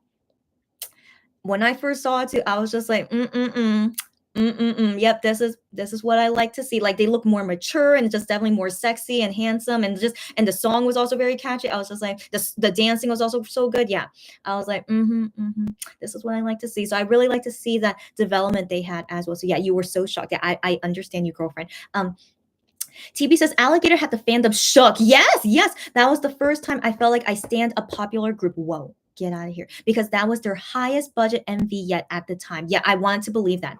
Yeah, I wanted to believe that it was just so impressive. And yeah, and like it really like, yeah, was like, and like, Alligator was definitely so popular in Korea at that time too, and it was their highest on Melon, and they were like, oh my gosh, is this real? And like, they were like, is this real? And like, yeah, it was really such a good time with Alligator. And then I wanted to like continue this trend that they were going on, but then sadly after Alligator was Follow, and then then everything happened. So I wanted to believe, yeah, if one didn't if one still, if everything still stayed the same, could have been, going really high. But things happen for a reason. It's okay. So like, even though I'm sad about it, but things happen for a reason, and so I'm still satisfied with how we are at right now. And and I'm still Monbebe even through all that craziness that we went through, all those tears and trauma. I'm still here, and you guys are still here too. So I feel like, if you've been through so many hard things like that, I don't blame people for leaving the fandom, because that was really, really tough that we were going through. Like, I wanted to leave. I even thought that to myself. I wanted to leave, but my love for them was way stronger than my desire to leave. And so I was just really thankful that I was able to just bear with it, because I love these guys so much. There was no way I could leave, even though I felt like I should. But I didn't leave because I love them so much. So I feel like you guys also not leaving too is because you guys love them so much as well. And just happy to see you guys here. Yeah. Sarah says, yeah, those evil people, those evil people. Yeah, those evil people really had it to ruin MX growth. Yeah, I feel like it was definitely planned out and diabolical. I do agree on that. And they succeeded for a short while. Yes, they did. It really felt like someone was not happy with MX gaining popularity. I always noticed that. Whenever MX was gaining popularity, someone out there, I don't know who it was, someone out there was trying to sabotage them. I always felt that, because I'm like, this can't be a coincidence that suddenly all these scandals are happening right before the comeback. Why does that always happen? So I was like, terrible people. Yeah, but I am glad MX keeps growing. Yeah, so whoever out there wants to sabotage MX, yeah, you succeeded. Sadly, you succeeded, but MX is still going as they are right now. And I hope that from now on, that no more sad things or terrible things will happen, and they're gonna have the greatest singing careers they ever will have. And I still hope for Seven to come back together again, but if not, I'll deal with it. But I will always have that hope that one day in this lifetime, yeah, we'll see. Cherry says alligator gives you a shock for sure. It throws you in the deep end, right, girlfriend? Yeah, girlfriend. I'm glad you say that, even though you came in late. Yeah, Cherry, you're right, girlfriend. Cherry says same. I am happy they're getting better recognition. I agree. Cherry says I can't imagine a world where MX and Wendell aren't friends. That's what I'm saying, girlfriend. Too. That's what I'm saying. Just thinking about that hurts. That's what I'm saying, girlfriend. That's exactly what I'm saying. Yeah, yeah. Sarah says October 2019 and Starship behavior caused a lot of harm to both MX and Wendell. Got that right. Exactly. I still can't believe they had to go through that. Yeah, you know it. You know, you guys, yeah. So let's not talk about the sad thing. So I'll just move on. But you guys know, yeah. Sarah says Wano really knew what he was talking about when he insisted Shootout will be the title track, right? Right, Wano. Wano's a genius in his own right as well, and he can like see into the future or something. Cherry says, I think a lot of Wano biases left. It hurt them too much. I wouldn't blame them. Yeah, yeah. I have heard so many stories about that time. I feel like crying for those fans. Yeah, yeah, I wouldn't blame them. I wouldn't blame them. Yeah. Cherry says, right, it was 6-1. He just sensed it. Yeah. Sarah says, right, I don't want to think about this. Oh, wait. I just realized what you're talking about. Okay, 6-1 about shootout, but he sensed that it would be good. Yeah. Oh, Twitter. Yeah, but it's nothing. Okay. So, anyways, yeah. But just again, Wano, he for some reason is like kind of psychic. I don't know. Yeah. But well, isn't it interesting that everyone decided to listen to Wano, even though it was 6-1, but they still decided to listen to him? Isn't that saying a lot? Yeah, yeah. Sarah says, right, I don't want to think about this even. I just can't see that deep friendship ending. Again, I agree with you exactly right. Yeah. And then and Cherry says, I love how MX has grown and even their music reflects their change. Yes, I love that as well. Yes. Cherry, yes. Cherry says, I know I would be traumatized and would need a therapy, just deal with it. I'm not surprised. If you need therapy, it's totally okay, all right? But then I hope that, talking with us fellow Monbebs, we could be like good therapists for you as well. But yeah, I wish I was doing lives during that time. I definitely needed you guys during that terrible time of that trauma. But it's okay. Things happen for a reason. Like here we are, and we just think about that time as a tough time, but we are definitely stronger from it, Yeah. Candy, I didn't even think you were still here. So Candy, yeah. Hey Candy. So she says, same, yeah, same. Like when it happened, yeah. I was upset. I only got into MX for 1 month. I remember you saying that, Candy. Yeah, she was only in one bed for 1 month, and then it happened. And when Wano left, and I still cried. That's really saying a lot, even though you were only a 1 month Monbebe. She said, I regretted becoming a Monbebe for a second. Girl, who didn't? I was the same. But maybe more of a trauma for you because you were only a Monbebe for 1 month and then this happens. I can't imagine. Like, and you still stay with the fandom even though this happened to you after 1 month. But I'm glad you're still here, Candy, and that shows that you just really love them. That really touches my heart. So, yeah, Candy, still glad that you're still here, buddy. Yes. Sarah says Wano's departure was extremely hard to bear. His silence was so heartbreaking. Same here. We were really losing it during that time. Sarah, I was the same.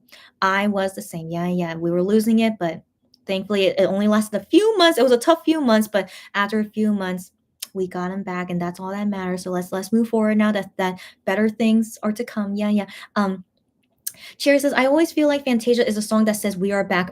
We are strong. You can't bring us down, sort of like a revenge song. I did not think about that, but it definitely feels that way now that you made me think about it. Because the thing is, with Fantasia, I have a feeling they already planned to have that song together with Wano because it just seemed like a song and the concept of it just seemed like something that really fits Wano, so it seemed like so Wano was supposed to be there, but even though they were doing it without Wano, they still made it good with the sex member. Sorry, did I just sorry with the six members again, with the six members, and they still did it well, and like I did feel like some kind of fiery in them. Yeah, that they were like, yeah, we're gonna let you guys know we're not gonna take this down. We are still gonna be strong for Monster X, and we're gonna represent Wano. I don't know. I had all those kind of feelings when I was experiencing Fantasia, and at the time of Fantasia, we just found out like news that Wano is coming back. So it was like just so many good feelings with Fantasia comeback. So I'm glad it was at good timing after we found out that Wano is coming back to us. Yeah. So that was a wild time, but I love Fantasia for many reasons, and yeah. Okay. Uh, Cherry says, "Oh, I am glad you stuck by." Yeah, at Candy. Yeah, yeah. And Cherry says also because he was the most active as well. Yeah, yeah, with Wano. Yeah, yeah. Yeah. Sylvia says, "I think I was just a 3 or 4 month old Monbebe. Oh my gosh, girlfriend. During Wano's departure, it was too traumatizing for me. All you guys who just became a Monbebe and then had to deal with Wano's departure, I can't imagine, guys. I can't imagine. But I'm so glad you guys are still here because." Right, I was only a Monbebe for a year and a half. So even for me, a year and a half, I was like, I was it was too much for me. Yeah, for me, it was also too much for me when I was only a year and a half Monbebe. Like, I remember writing letters to Wano on Fan Cafe. Like, I wonder he read them after he left Monster X, but I still wrote him letters on Fan Cafe at that time. And I was just like crying so much. I was just like, Wano, we've only known each other for 1.5 years. Like, why, this has to happen. I hope that things can get better. But it was so sad when I was writing those letters saying like, yeah, I've only known you for 1.5 years. But yeah, so anyways, for me, even for 1.5 years, it was still hard for me. But for you guys, like, oh, it's only been a month, it's only been 3 to 4 months. Like, I totally understand. It's just I can't imagine. Yeah, so even I was having a hard time, and so yeah, I feel you guys. Yeah, yeah. So, anyways, let's not talk about sad things. I still need to show my photo card soon, guys. Okay, okay, we're gonna pick it up soon. Okay, Jerry says, a lot of Monbebe love Find You. I loved Find You. It made me cry, not because, we didn't find out about Wano leaving, but it made me cry because it was just such a beautiful song and music video, But so it made me cry. And I was like, wow, that's amazing. They made a they made a music video that made me cry, but then few days later, it means something different now. But yeah, I too have a hard time listening to it. Yeah. Cherry says it must have been hard. Thank you for sticking by. That's exactly what I say, Cherry, as well to Sylvia. Candy says, thanks, Cherry. Me too. Yeah, yeah. Yeah. I'm glad you say that too, Candy. And Italy says, oh my gosh, imagine what outfit Wano could have worn in Fantasia. That's what I'm saying. And Love Killer. That's what I'm saying.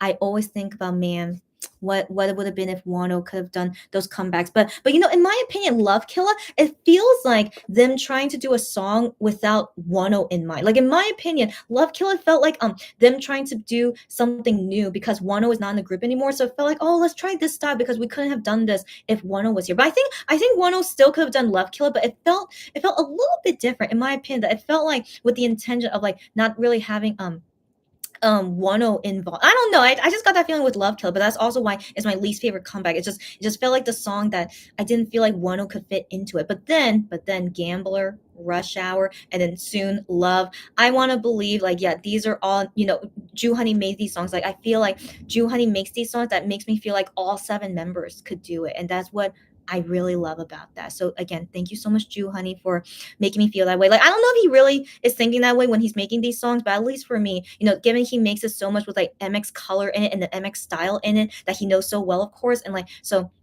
it always makes me feel like, yeah, like I really hope to see Wano perform those songs together with them because it would be wonderful. Yeah. So I also feel that way about Fantasia, but not so much about Love Killer. But I would love to see Wano do Love Killer, but just gave me a different feeling. Candy says, "Oh my gosh, Chrissy just pulled." I was hoping none of you guys really noticed it. Yeah, I did an I am word slip. Yes, I did. So this proves it is easy to mix it up. Okay, so don't be hard on I am. I just mixed it up too. Okay, six is a very tricky thing to say. Yeah, yeah. So Candy, you just noticed it. Oh my gosh. Oh my gosh. I was hoping none of you guys really noticed it, but I know. I didn't. I am word slip. It's okay, but yeah, yeah. Anyway, stop it, Candy. Okay, let's move on. Okay, and then Sarah says, yes, he was so active and suddenly silent. Yeah, yeah. We couldn't accept not hearing from him anymore. I was the same. I was the same. Cherry with the hearts, I candy. Oh no. Maybe she was saying something different. Okay. Anyways, Cherry sends you heart candy, and then Cherry says, right, the outfits would have been amazing. Got that right? I would have loved at least to see the outfits. Yeah. And then Cherry says, it must have been so hard, all that uncertainty and the pain. Yeah, yeah, yeah. And then Sarah says Fantasia was definitely a way to show those people they cannot break MX. Exactly right. No matter how much they will try. Got that right, girlfriend. Sylvia says, oh my gosh, yeah, the outfits that Wano might wear. Got that right. Man, I hope we could see that one day. And then Italy says, oh my gosh, yes, it's so hard to listen even till this day to Find You. And Mirror, got that right. And Mirror as well. Yeah, yeah. And also Ju Honey made a song called See You Again. That one is also tough for me as well. Yeah, yeah. Cherry says, I always thought that. And Sarah says it was and still is, but I am just so thankful we got him back. Same. Let's focus on the positive, guys. And then Cherry says, I still mourn the songs that Wano made for MX that will never be used. I always mourn it, girlfriend. I always mourn it. They're one of my favorite songs in MX that he made. and we could never hear it for a while, but I hope we could hear it again one day. Sherry says, yes, all those tweets saying we found you, Wano, that I have stumbled upon makes me so emotional. I feel you. I feel. Cherry says, I think Love Killer with Wano would give a completely different feel. That's what I'm saying. That's what I'm saying. It would give a different, completely feel than how it is with only 6 of them. Yeah, you feel me. Cherry, you and I, we usually feel each other. Yeah. In terms of minds. Okay, we usually think the same. That's what I mean. Okay. I need to be careful of my words. Okay, anyways. Sarah says, I wish one day we could hear the members openly talk about what they felt during those days and how they were able to support each other and fight through. I would love to hear that one day. I wonder would they really say to us? Would they? But I would love to hear about it. If they are comfortable with it. Yeah, I would like to know. Yeah. And Sarah with those emojis and Cherry says, we'll keep our hopes up. Yeah. All right, guys. I finally finished all the comments because I want to conclude this conversation with you guys. But now finally to the last part of my 4-year anniversary party live.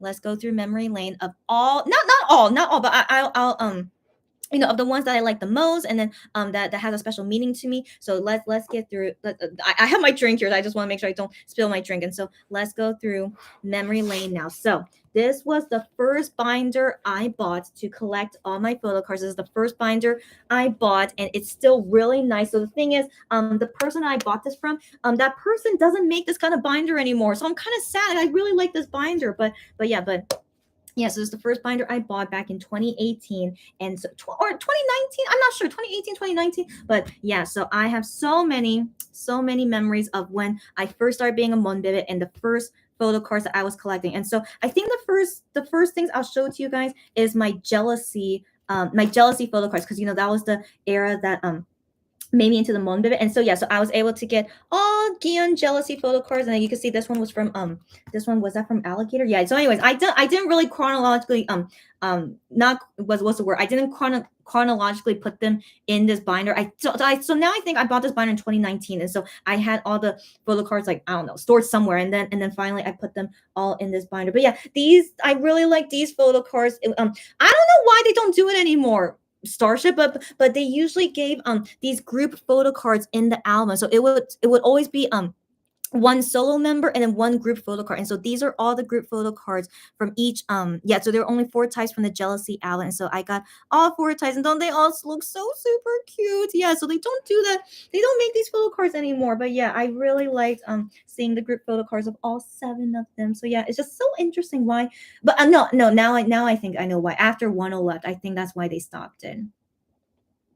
Anyways, but yeah, so these are some of the photo cards I like. But yeah, the early on when I just became their fan, those were my first photo cards that I was collecting. And so after that, what did I collect after that? I think after that, then yes, okay, so after that, so now the first page of this binder, I put my most precious cards in the front here. And so yeah, so I just became a Monbebe, and so the first like special photo cards I got, it was from Gihan's exhibition. So do you guys remember or hear of the news that Gihan had his first photo exhibition in 2018, and I just became a fan at that time, right? And so so announced that he's doing his first photo exhibition, but technically it was the second one. The first one he did together with Minhyuk. So like Minhyuk like showed art that he drew, and then Gion showed the photos that he took. But so that was like a combination of them two. But then this was the first time of him doing it all by himself. His very all by himself photo exhibition. And so since he was my ultimate bias at the time, I'm just like, oh my gosh,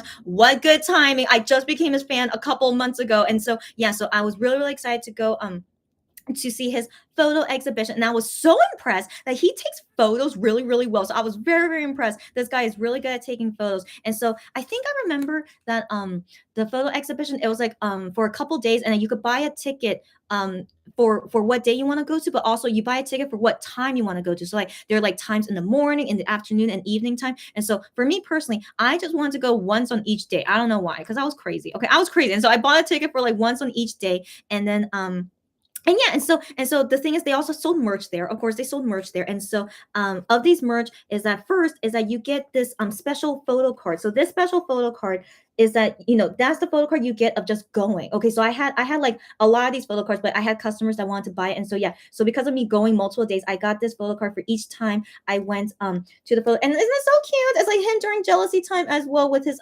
camera. So I just think such a cute photo card, right? And it says here on the bottom the title of his photo exhibition, like like what's it called, memories in November, something like that. Yeah, and it says there Gian as well. Yeah, so I just thought it was such a cute photo card. So yeah, so I always like this photo card because of that memory of, you know, going to his first solo photo exhibition. Just such a cute photo card, right? And then this photo card though on the bottom, so this photo card on the bottom that came with a merch. It was buying a transparent bag, and so the thing is, I didn't want the bag, but then I just got it because I thought this photo card was cute. He has dark hair, he's doing like a cute like mirror selfie, I guess. But anyways, I thought it was a cute photo card, and I just wanted, you know, given this is like a limited edition photo card, I'm like, I should just keep it, you know, I should just keep it, and it's cute. And yeah, and so yeah, so I just have that. And then you can see the bag, it says yeah, memories. Oh, that code I think was to see a video, but I already saw, you know, it doesn't matter showing the code. I already put in the code. And yeah, so there was also a code on the photo card to see a special video of him like talking about something, I guess. But yeah, as you can see, yeah, the logo, yeah, of the shark with a hamster, so cute, right? And so I also really like seeing this design of the shark with a hamster and the name of the photo exhibition. So yeah, it was really, really nice, and it was good. Oh yeah, by the way, yeah, don't worry about these things. Like, I already, like, these are things from like years ago, so it doesn't matter if like these info is shown here. And so anyways, this first page in my album, so those two photo cards of Gian, like, it's really, really nice. And so the other things here, why I put them here on the first page, so the other photo cards I have here is that these are broadcast cards. So these are broadcast cards. So So what exactly is a broadcast cost? Sorry, I can't talk. So what, if you guys are curious, what exactly is a broadcast card? So a broadcast card is given by Starship when you go see them at a broadcast event. So like a music show or just an event that they held, and like they would, like, you sign up to see if you could get in to watch that event, and then they will give you a photo card for coming. So like, it cost me zero money. Okay, it cost me zero money. I just have to sign in to see if I fill in the spot. Like usually it's like maybe like 50 to 200 people that can go. So depending on like if I can make it within those numbers, and I did a couple times. So anyways, I got very lucky sometimes to be able to go to the broadcast show, and again, cost me zero money to go. I'm just going to see them. Oh wait, I do have to buy something. Like, I have to prove I'm a fan. So I have to show my light stick. I have to show that I bought all the albums. I have to show that I bought the digital song as well. And then okay, and then I have to prove like streaming as well. And so yeah, so I technically had to buy something, but it's just me being like my fan, like a fan. So like, I was just, these are all things I would have bought regardless, because I love being a Monbebe. And so it technically to me felt like zero money, okay, because these are things I would have bought anyway. And so anyways, I signed up to see if I could go to these broadcast shows, and I did. And so the first ones that I was able to go to, I couldn't go to anything from jealousy because I was really a newbie fan at the time, and I didn't even understand how it works to go see them at music shows. And so the first music shows I was able to go to was during Shootout. So as you can see, these are broadcast cards from Shootout. And so my first time seeing them at a music show was for Shootout. And so that's why I put these here on the first page, because it was a very good memory of mine to experience seeing them at music shows. And so yeah, so like, these were given to me randomly. So like, one day it was giving unit photo cards, and so they gave it to me randomly, but the random one they gave me was with Minhyuk and Gion. I was like, oh my god, so lucky, I got one with my bias, but also like, you know, the 93 liner. And so I thought that was very nice. And so yeah, so that's one broadcast card I got at one time. And then another time, yeah, they were giving out solo members, and so out of all 7 members, I got Minhyuk, and that's okay. I wasn't sure if I wanted to trade with someone, but I was like still kind of shy talking to other Monbebes there. And so I decided not to trade with anyone. I just accepted what I randomly got. And so yeah, so I just accepted what I randomly got. And so I got Minhyuk as well from one broadcast show. And then this Jew Honey one is a broadcast card, but I can't remember. Was that from Shootout? I'm sure it was. I'm sure it was, based on how he looks like. Yeah, based on how he looks like here. Yeah, I think it was from Shoe. So that's also from another broadcast show. They just gave it randomly, like different designs and stuff. And so this one, yeah, they gave me Jew Honey one. And look how cute he is. Right. So yeah, so Again, I didn't trade with anyone. It's okay that I didn't get Gian. As you guys can see, my luck with Gian is not that great, but at least I got a unit photo card of him, right? So I was okay with that. And so yeah, so I got solo guys, Minhyuk and Ju Honey, my first broadcast cards I ever got. So yeah, so that's why they're here on the first page. And then the other things to show you guys here on the first page. So this one here, as you can see, is from Tony Moly. Can you guys recognize from Tony Moly? And so this says here the ticket to applying to their fan sign. So if you guys remember, I showed this before, but I won miraculously. I miraculously won into a Tony Moly fan sign. So this was my ticket to apply to the fan sign. So that's why it has all this info here. But again, it's nothing. The fan sign's already over. I already, went. Okay, so it doesn't matter that I show the info. So anyways, yeah. So I still kept it here because that was just a crazy miracle of how did I went into that fan sign. I don't know. But also it's a cute photo of them,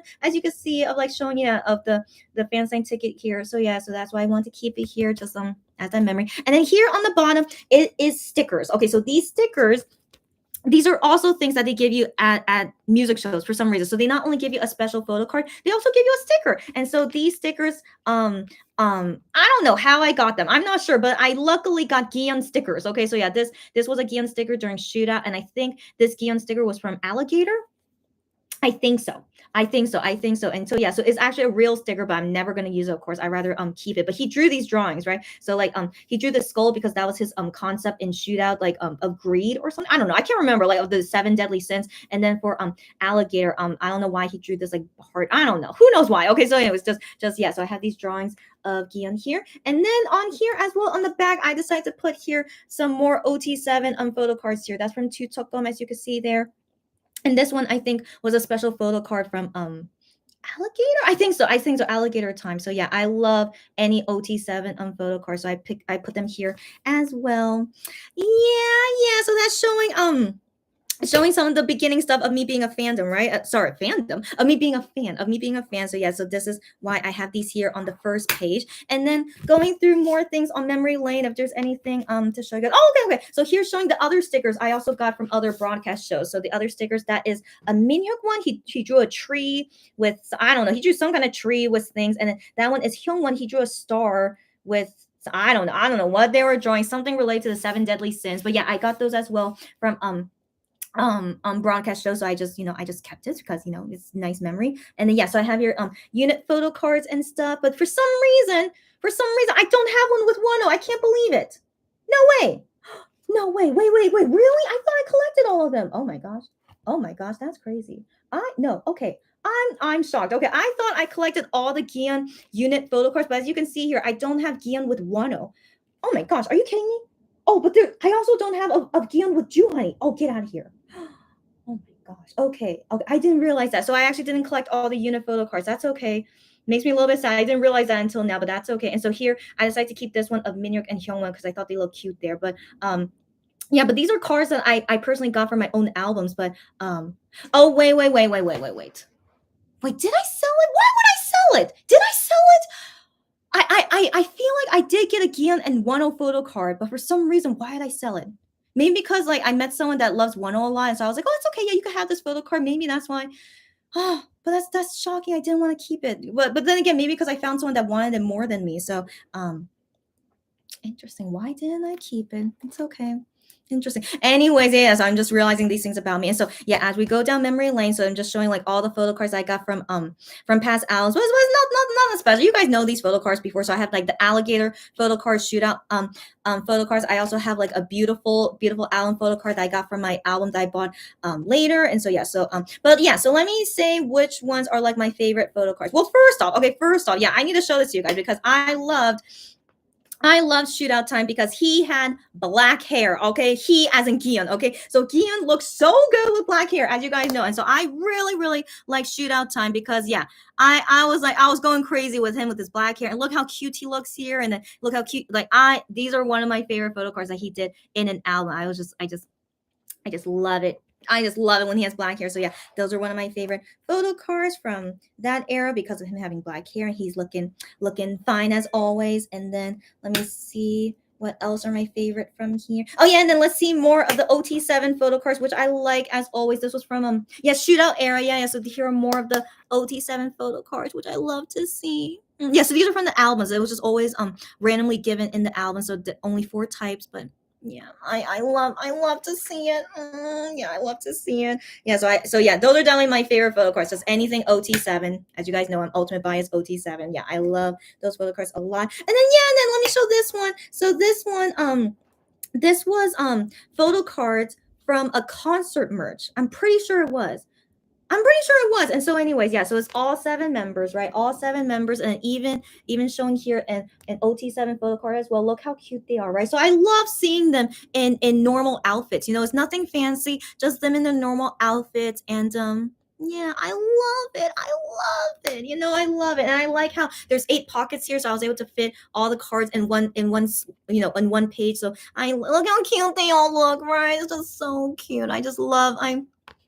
I love OT7 so much. As like I don't say it enough. I love OT7 so much. So yeah, so these are cards I also really like. And then what else? Okay. And then now it's not yet, but slowly again to when the time when Wano left Monster X. But anyways, before that time, let's still show these like happy memories of all 7 of them. So these I think was like photo cards from the DVD. I don't know. I can't remember, but the concert DVD, if you guys remember that outfit. So yeah, all 7 guys, and then the group photo here. And I love, look at this, look at the back. It says here, "We are here," okay, which is the name of the concert, and then the logo. Yeah, I love that, right? It's love it. Okay, I love it when they do things like that. And so I really like these cards as well. And also it's holographic. Yeah, you can see, it was like kind of shiny, so it's holographic as well. That was very nice. And then I don't remember where this was from. Oh, it's from Follow era, but I don't remember. Okay. So anyway, so now we're getting to Follow era. So yeah, so I have all 7 photo cards of this one, but I don't remember where it's from. And then this is a Dramarama. Yeah, I just because I thought they were cute. Okay, so one with Juhani, and so I put that here. But yeah, but it says here it was from Follow. Yeah, but I can't remember where exactly it was from. But anyways, they all look great. Okay, and then black hair, Gian, but then his hair is kind of interesting. But still, I like yeah. Shanu looks cute here, but I legit cannot remember where this is from. But it's from Follow. Yeah, but that's very very nice to see. And then at this time is when I started doing more broadcast stuff, because I think this was when I became an official Monbebe for the first time. So I wasn't an official Monbebe until 4th term. And so during 4th term, yeah, I did do some things in Alligator, but the thing is, Alligator was like very ambiguous time where like I couldn't go to a lot of music shows because I didn't really was able to use my fan club privilege yet. But then I was able to use my fan club privilege more during Follow era. But then sadly at this time, as you guys know, it was a sad time. And so anyways, I went to so many music shows. Okay, so these are all the broadcast photo cards that I got from seeing them doing Follow. And yeah, it was a tough time, but this page still means a lot to me, because even though I sadly couldn't get any Wano photo cards, because after he left Monster X, they no longer gave out Wano photo cards at broadcast station. I felt that was really sad, but it's okay. But yeah, anyway, so I almost got everyone, right? So in terms of the unit, like in each, like I got all the units of Juhani. I did. Oh wait, I thought I did. Oh, so anyways, yeah. So the thing is, I never got a Gion unit photo card because he did his unit with Wano, and so yeah. So each member has like 2 unit photo cards, right? So Gion had one with Wano, but they don't give that anymore. But then the only one that they gave was Gion with IM. But the thing is, I never got it, but that's okay. It's okay. But anyways, I still like all the other unit photo cards I got. And then with solo members, as you can see, I got Shonu, Gion, Juhani, and IM, and not bad, right? Not bad. Yeah, especially this photo card of Gion that I got on this day, it was on Christmas. It was on Christmas Day. They were doing SBS Inky, sorry, not Inky God, SBS Kaio Dejan. So I went to go see the show with the fan club, and so yeah, I got a broadcast photo card on that day, and I was like, wow, this is a great Christmas present. I got Gion broadcast photo card on that day, and so yeah, so that this is also a special photo card to me too. Yeah, as you can see, it's just this Follow in the back. Yeah. So there's just lots of memories in this binder, and like all these like super rare photo cards, but they all mean very very special to me. I know they cost a lot of money, I know, but I never plan to sell them. Okay guys, I'm just sharing this just to go down memory lane of like all the things I went through as a Monbebe. So anyways, yeah, and then now I'm seeing into the Follow photo cards, and then into the fan club photo cards. But where's my 4th term photo cards? Well, but anyways, yeah, I show here like this is the 5th term photo card, but how come I don't have 4th term photo cards here? Did I not put it here? I not put it here? Maybe I need to reorganize my photo cards binder, because how where are my fourth term one photo cards? Okay, anyway, so yeah, then we're into Fantasia photo cards, and then into solo 1 photo cards, right? So it still means something to me, because this was his first album. So yeah, this says Love Synonym #1. Oh wow, I didn't think this was a full page of #1, but it is. Yeah, so I was just so excited about 1's like first solo album. So yeah, I gave him a full page of all the photo cards I got from his album. These are the ones that I like the most. I think I like this one the most. Look how cute he is. But then he's wearing my favorite color here. I also like that one as well. But yeah, just him looking sultry as always, right? But yeah, this is a page dedicated to him to celebrate his solo first solo album. But yeah, he looks so cute. Look at him, right? He looks so cute. But I think that's my favorite. Look how cute he is there. But the yellow shirt looks good too. But yeah. So out of all the photo cards, I decided like these 8 were my favorite. I don't know why, but like these were my favorite. And so yeah, so now we're getting to this memory of 1 solo album. Yeah. So that was a nice memory. And then I see here I have more. Whoa, is that from Love Synonym #1 too? No, this is part 2. Okay, wait. Okay, so now I also keep, so I didn't give him a full page, but from Love Synonym #2, I decided to keep only these 3. I don't know why. I guess these are my favorite. It was, I guess. I don't know. The thing is, I'm actually not a huge fan of this. Why did I keep this? I'm not a huge fan of it. But I mean, he still looks good. But I'm not a huge fan of it. I don't know why. Oh, wait. Now I know why I kept it. Okay, as you can see here, I kept 1 from each version. Okay. Of course I would think this way. Okay, so I kept 1 photo card from each version. And so I guess that was my favorite from each version. Got it. So I'm not going to change my photo cards. Okay, never mind. But out of these, I mean, he looks very sexy there, but then I like him with black hair, as you guys know. So yeah, but anyways, yeah, so this is memories from Love Synonym #2, and then as you can see, it's I have a Gambler photo card of Gian here, and then we have Fatal Love here, and then this is from Fatal Love Kino. Okay, yeah, so it's just lots of random Gian as well on this page, but yeah, I just keep it here just because it's Gian. Yeah, so anyways, moving on, and then but they're not my favorite. Yeah, they're not my favorite. I just keep it just because it's Gian. Anyways, now we're into Gambler photo cards, and yeah, so just him. By him I mean Gihyun, so I usually keep the Gihyun ones, but I also have like unit ones here. But yeah, I just keep it just cause a memory for the album and stuff. But I should show it to you guys. Do you guys remember? I did unboxing for Gambler albums. Do you guys remember? If not, it's okay. But do you guys remember? It took me forever to find this one. Do you guys remember that? Like I was able to find all the other members except for Gian. But then finally, just I don't know what number album it was, but I finally opened an album that had this Gian version 2 photo card. And I was just like, you know what? Since I was able to like collect all the members, why not let's just put all of them here? And so yeah, I decided to keep all of them, because since I was able to open all 6 members of version 2, and also they all look great in this outfit, so I just decided to keep it here. And then I kept these 2 IM photo cards here because he looks really cute, and also I like that it has a message behind as well, so I also keep it for that. I really like seeing messages like that, so that's why I keep these here. So this is a special like Gambler memory era of this one. And then moving on, and then moving on into the 6 term photo card stuff. But yeah, whatever. Okay, so yeah, you guys know what it is. And then I'm gonna announce this to you guys for the first time. So I actually yeah, so these photo cards are very special to me because I'm weirdly lucky. Okay, that's all I have to say. I'm weirdly lucky, and yeah, so I'll just show this one. So I'm weirdly lucky, and I actually was able to win a fan cafe event. It was during Gambler. Yeah, during Gambler, I was able to win a fan cafe event. So I won these broadcast cards as well from Gambler. Yeah, so you can see they also gave me stickers, and yeah, so these are like the unit photo cards where they're doing like MX kind of thing. But yeah, guys. So yeah, this is my first time telling you guys that I was able to win Gambler broadcast cards, and so I was shocked, of course, and thankfully I saw that I won, and I put in my information before the deadline. Thank goodness. Okay, so like with me missing out on the fan on the what's the Monbebe birthday event, so that was after I won these things. And so the thing is, with the fan cafe birthday event, I thought for sure I wasn't gonna win, but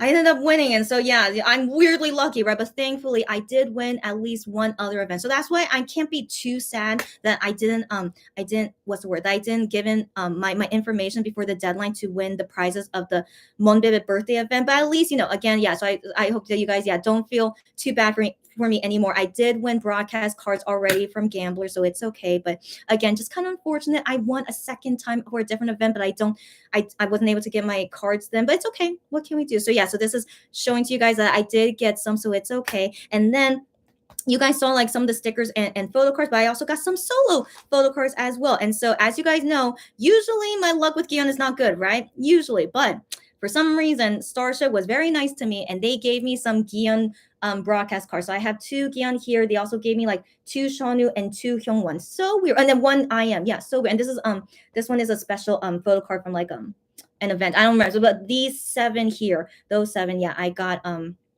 isn't that interesting? But no Minhyuk and no Jew Honey. I'm like, but it's okay. It's okay. I love Shonu. I love I am. Yeah, I love all of them. Okay, but yeah, I love all of them. But very interestingly, yeah. So they gave me my bias. So yeah, so I was kind of grateful, that I got at least my bias in these broadcast photo cards. So yeah.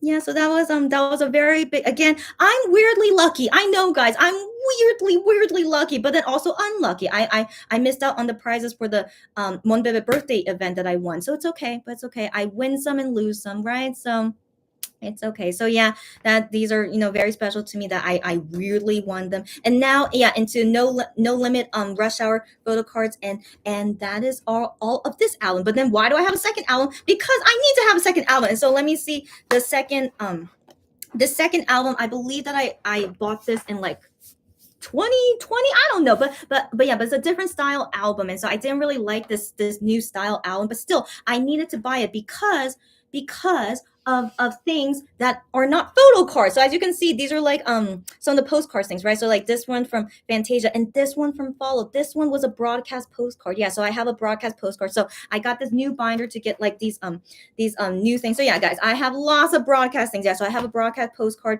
from Follow, and so yeah, so this one I keep on the front, since as you guys know, it's like one of the rare ones of OT7 during follow time. So I was very lucky that I was able to go to a broadcast show before 10 left, and so that's how I got this postcard. So yeah, so this is very special to me. So that broadcast postcard of OT7, and then what else to show here? Oh yeah, of course you guys know these the stand. So yeah, I keep Wano and Gion here because they both look fantastic. But yeah, so the standees from Follow, I keep them here, and then and just random things, yeah, that it's not a photo card, so like the postcards from Tony Moly. But anyways, let me show the ones that I like the most. What do I like the most?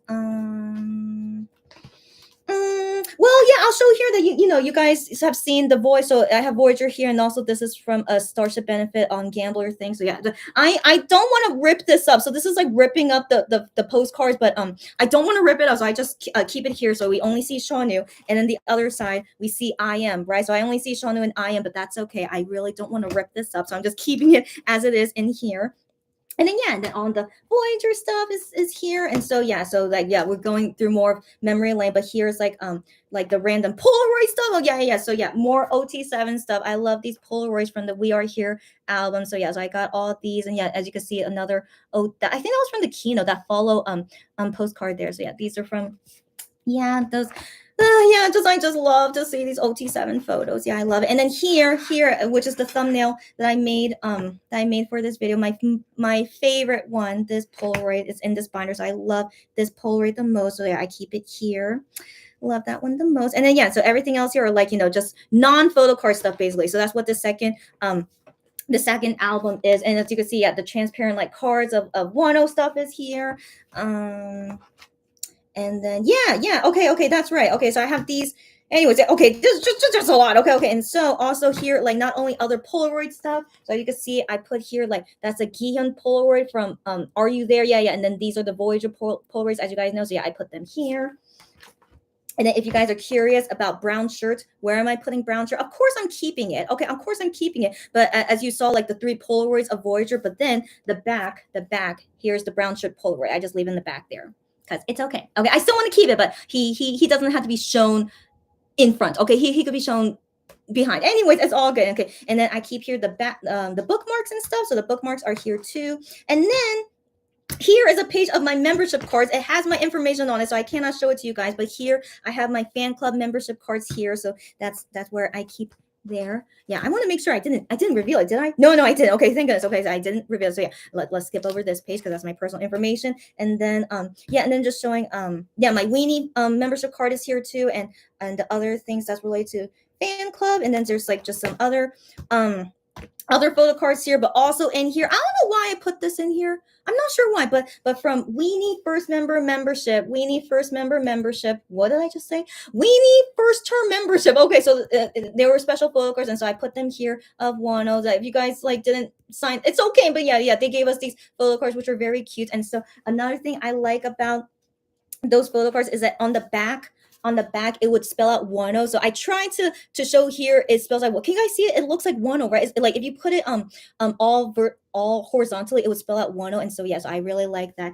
when it spells out something on the back. So I just thought that was very sweet. And then yeah, and then I have this photo card from Blue Letter. Do you guys remember me unboxing it? That's one of my favorite photo cards of one. Look how cute he is. Okay, I personally really like it. And so yeah, so I keep him here together with his the Weenie membership photo cards. And then yeah, there's some MX guys here as well. So they're all mixed in here together. I have like the Urban Decay photo cards in here. So yeah, so this binder is just really like non-album things, kind of non-album things. And yeah, so the membership, sorry, the 6-term Monbebe photo cards are here. And then I have like the Chillax photo book photo cards are here too. And then all these special photo cards. And then the thing is, I decided to put the Voyager and Obsession photo cards albums in here. I don't know why. I technically still have room in here, but for some reason, I don't know. I just wanted to move it here. I don't know why. Okay, so anyway, so yeah, these are like my favorite Obsession photo cards, and so I just decided to keep only these two. Just not that I don't like the others, of course not, but just I don't know. I just like these two the best. Okay. And also because they're also from the same version, right? It's the same red version. And so yeah, so I liked that. I like this combination here. So I just decided like these are the two Obsession photo cards I'll keep here. And then as you can see, my struggle, okay, not big struggle, but I mean, as you guys know, took me forever for Comfy Shirt photo card, as you guys know, right? And so I put him here right in the center because I think is my favorite photo card, especially that it took me forever to find it. Hold on, let me hold this better. Okay, hold on.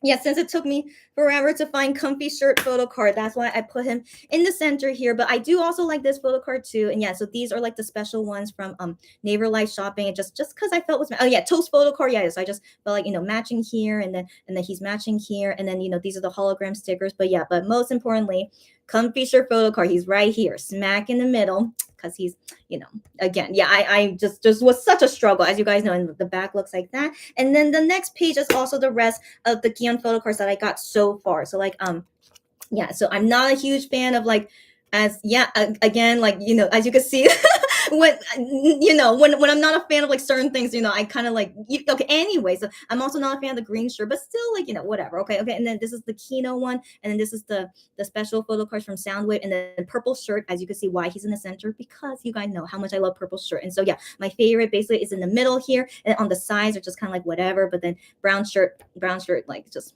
put at the end right here. And so, yeah, that basically ends, memory lane of all the things I went through as a Monbebe shonen photo cards and other things in general. And so yeah, that concludes everything that I want to show you to you guys. Oh my gosh, right, I end this right on my time, 4:18 p.m. here, my birthday time.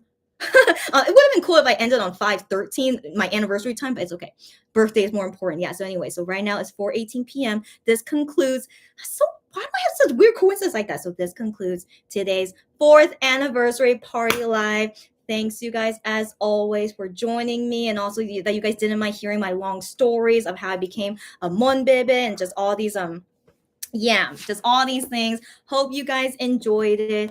Yeah, as you can see, I'm not a huge photo card collector. I only keep the ones that I like or it means something to me. And yeah, so no, that's it.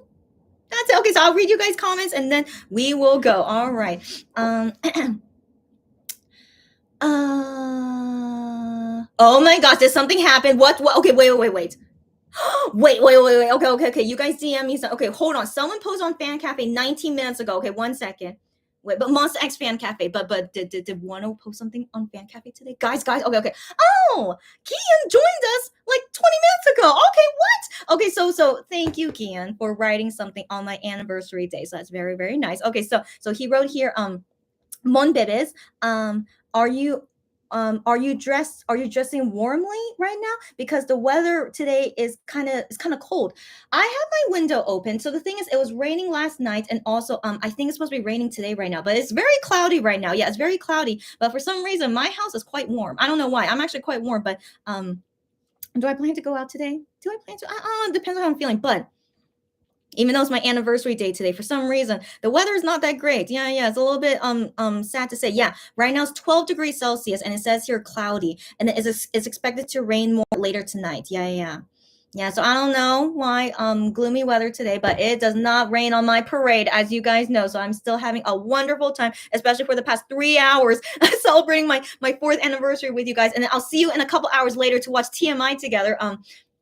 But anyways, I'm still having a great time. And like as Keon said, if you where you guys are, I don't know where you guys are, but if it's chilly, make sure you dress warmly. Okay, but yeah, he's telling to us in Seoul at least that yeah, right now it's chilly right now. But thank you, Keon, for letting us know. And yeah, so that's very nice. But anyways, did Wano post something? If he did, that is crazy. Okay, so let me read you guys comments, and then we'll see when I can check you guys DMs.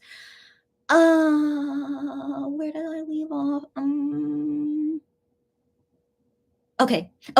So Italy here says drum roll. I think this is when I started showing the photo cards, right? Okay. So she said drum roll. Cherry says, yeah, it would be nice if they talk about it. We'll keep our hopes up. Yeah, that's right. I hope they do talk about it one day. We'll see that all 7 together one day. I hope so. I always hope so. Yeah. So Cherry, I second that.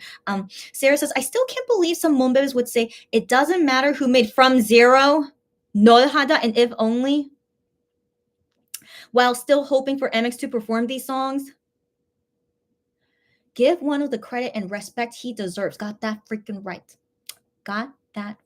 So those Monbebes that say that, they most likely, became fans after Wano left the group, right? So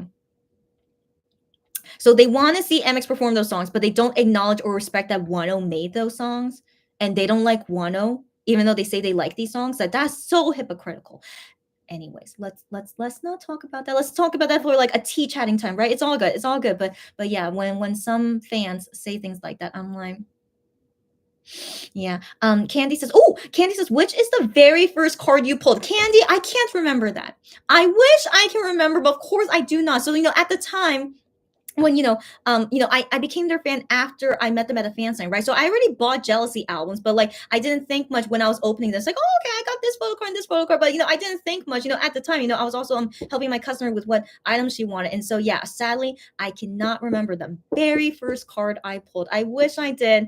That would be an interesting, but I can't even remember the first card I pulled after I became a Monbebe either, because it was just I was already used to MX products, so I didn't even think about that. So yeah, Candy, I wish I remembered, but sadly I don't. Yeah, I can only remember maybe the first time I bought an MX related photo card, which is for that customer. I think I was helping her buy broadcast cards. I'm pretty sure, and like I can only remember I am maybe most likely Wano. She was Wano bias. I can only remember maybe Wano and I am. Yeah, and then Kian was like way later. Yeah, Sally, that's all I can remember. Yeah. Cherry says, that just makes me angry. Wanna work so hard on those songs. Don't like him, fine, but just respect him and his work. Exactly what I'm saying, girlfriend. Yeah. Cherry says, I love those group photo cards. Same here, girlfriend. Those are the most special ones, since who knows when's the next time we'll ever see an OT7 photo card, right? So yeah, so those are always most special to me. Yeah. Sarah says, now they do unit photo cards. That's right. Now it's only unit, but no longer group. That's right. I mean, they did do some groups, and so this was during No Limit. Yeah, No Limit. They actually did that one group photo card, but that was like a special benefit for buying I don't know, just something from Stars. Do you guys remember that photo card? It was like, yeah, it was just something special to do with buying a No Limit album. So I decided to buy it, and so I decided to keep it. But I was like, wow, it's been a very long time since I saw like a whole group photo like that. And so yeah, so we do have MX6 photo. Sorry, that's not even MX6, that's MX5. Oh my gosh, I totally forgot. My gosh, Shonu is not in it. Oh my gosh. Yeah, so it's been so long since we saw a group photo card. Yeah, so that is only MX5, yeah, from No Limit. But I think from the, I thought I saw something that had all 6 members. Hold on. I think that was probably from a fan membership. Yeah, from fan membership thing. So yeah, this was from the 6 term fan club membership, all 6 members in one photo card. But that rarely happens. Yeah, that's a real hand. And the other units here. But yeah, but that rarely happens. Yeah, so yeah. Sylvia says, random question, ask anything random anytime. Do you guys sleeve the photo cards? I do not. Like sometimes if the photo card comes in its own sleeve, then I would leave the sleeve in there. But if it doesn't, I just put it in there, but not with an extra sleeve in it. I want to assume it's fine. I want to assume it's fine, but also it's not like I really what's the word? It's not like I really think they're going to be in danger. I don't know. I don't think so. Are they? Will they be in danger? But I want to believe that just as long as they're in this binder, in the page sleeve, I feel like that's enough protection, isn't it? But let me know what you guys think. Yeah. Candy says, I sleeve all of my photo cards. I admire you. I do not do that, but I admire you. Wow. Sarah says, that's such a cute photo card. I don't know what oh, maybe about Gian. Yeah, I think about Gian. Yeah. Cheer says Gian looks so cute. Yes, he did. No, he always does. He always looks cute. And Sylvia says, Aunt Candy, do you mind if I ask what brand of the sleeve? Yeah, if you use, I'm curious too, Candy. If you, yeah. And Sherry says, those are really cool photo cards. I'm glad you like the photo cards. Yeah. Candy says, I have the Ultra Pro Fit sleeves. Oh wow, and they fit the MX photo cards perfectly. Good to know. I think I know what brand you're talking about. I think I remember seeing that sold in USA. So yeah. I wonder if those are sold in Korea. Most likely. But yeah, but for me personally, yeah, I don't think I would sleeve them. I don't think, unless it's like super valuable photo card, but still, I don't know. Again, I'm still very satisfied at least just staying in my photo book. Yeah. Photo card book. Yeah. Italy says, as a Jew honey collector, girlfriend, yeah, she is a Jew honey collector. She says, I'm jealous with your Jew honey heart broadcast photo card. Don't be jealous, but I understand why you're jealous. Okay, I can only assume how much it must be sold for right now, and also if anyone out there is even selling it, because it was from shootout time. So yeah, don't be jealous. But I'm happy to at least show you that it does exist. But I can't imagine anyone is selling it. But yeah. Anyways, I'm glad you like it at least. Okay, I'm glad you like it. But if one day you can get it on your own, I wish you luck, of course. Cherry says, I'm jealous. Yeah. Don't be. I understand though. Like, given I became a fan during jealousy. Okay, let's just bring all the jealousy. Yeah. Like Siri, turn on jealousy. And so, anyways, yeah. I'm just joking. Okay. So Cherry says, yeah, she's jealous of all the OT7 photo cards. Yeah. Don't be jealous. But again, just kind of weird timing up with jealousy song. And so, yeah, don't be jealous. But I just share this with you guys to like going down memory lane, and also my history with what I did as a Monbebe and all the photo cards I collected. So I just hope you guys enjoy it at least, but don't be jealous, okay? Sarah says, my friend once gave me the Tony Moly postcards. Wow, since she knew how much I love MX. She's a good friend. She's such a good friend. How nice of her. Sylvia says, thanks for recommending. Yeah, she'll check that out. And Kenny says, you're welcome. And Sarah says, all of those photo cards are so beautiful. Yep, I agree. I'm glad you guys agree.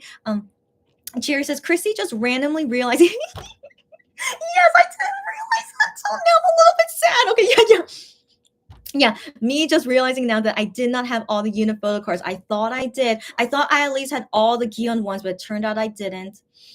But I feel like I did see the one of Gion with 1.0, but I feel like, I most likely gave that to a customer that wanted more than me, most likely. Yeah. And so it's okay. It's okay. But yeah. So I realized I don't have all the units of Gion, but that's okay. It's okay.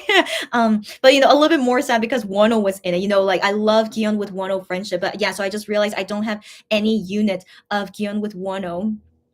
Yeah, makes me a little bit sad, but it's okay. I'm not gonna be looking for it. It's okay. But yeah. Anyways, moving on. Cherry says, Gion really looked amazing in the shootout era, right, girlfriend? Glad you agree with me, girlfriend. Right, girlfriend? Right, girlfriend. I was going crazy during shootout time because he had black hair. He was showing his forehead a lot. I'm just like, and it was also, the first comeback that I experienced with MX after jealousy. And so I was just like, take me away. Yeah. So I really liked shootout era for many reasons. Do you guys hear that siren? So yeah, my window is open. I hope that doesn't bother anyone. But yeah, I've been hearing more sirens these days. I hope people these days are okay. Sarah says, not Gion posting on Fan Cafe. Whoa. Was that the timing, girlfriend? Whoa. Not Gion posting on Fan Cafe right when Chrissy is talking about her favorite shootout Gion photo cards. What crazy time. Maybe Gian is also psychic with me too. Whoa, that's great. That's great. Okay, that's great. But thank you for letting me know the exact time when he posted on Fan Cafe. You're too sweet as always. Cherry says those photo cards are really cool. I'm glad you think so. Yeah. And Sylvia says I just realized I didn't have a complete set of OT7 photo cards. It's okay, except for the concert DVD hologram photo cards. It's okay, girlfriend. It's okay. I mean, again, it's a lot of money. Okay, it's a lot of money, but yeah, you just buy what you want. But at least you have one set of OT7. It's all good, girlfriend. So but yeah, but I wonder if you could ever find anyone like selling those photo cards anymore. But anyways, it's okay. It's okay. As you guys know, it's really hard to find really old photo cards these days. So yeah, so I just share that, just showing, memory lane, back in the day, all these photo cards, things that they did. Yeah, it was nice to experience all the past stuff they used to do. Sarah says that one Jew card. Oh, yeah, the Drama Rama one. Yeah, the Drama Rama of Wano with Jew. I know, it's not quite so cute. I couldn't resist, so I kept it. I also have the Drama Rama unit card of Minhyuk with Gion. I just keep it just because it's Gion. But in all honesty, Wano with Juhani card is the cutest thing, right? I know. So I had to keep it. Yeah. But yeah, I got it randomly in my Drama Rama album, and I was just like, I have to keep it. Yeah. Celia says, I need the set of Follow Kino photo cards. So did you not buy the Follow Kino? Is that why? Then you buy the Follow Kino, girlfriend. Yeah, you get those photo cards. I think that's where this is from. I guess so. Yeah, I remember in the past, not in the past, but this is the first time they made a Kino, which was for Follow era, and they put all 7 member photo cards in there. That's right. But then after that, then they have one random member in the Kino now. That's right. So that's where it's from, and that's why I put it in here. That's right. Do they not sell the Follow Kino anymore? Do they not sell it anymore? Probably. Oh, probably. But anyways, yeah, that the Follow Kino, all 7 photo cards. Get it, girlfriend. Yeah, it's a good one.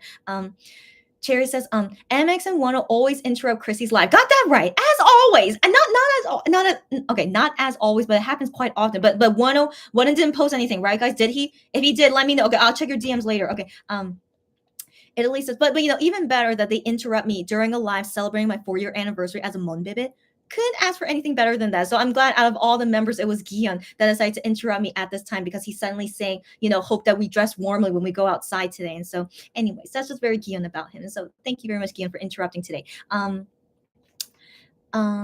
Italy says those Follow PCs are from the Follow Kino. Yeah, okay, yeah. Again, thank you so much for you guys making me remember. Yeah, when they started to make Kinos, that's right.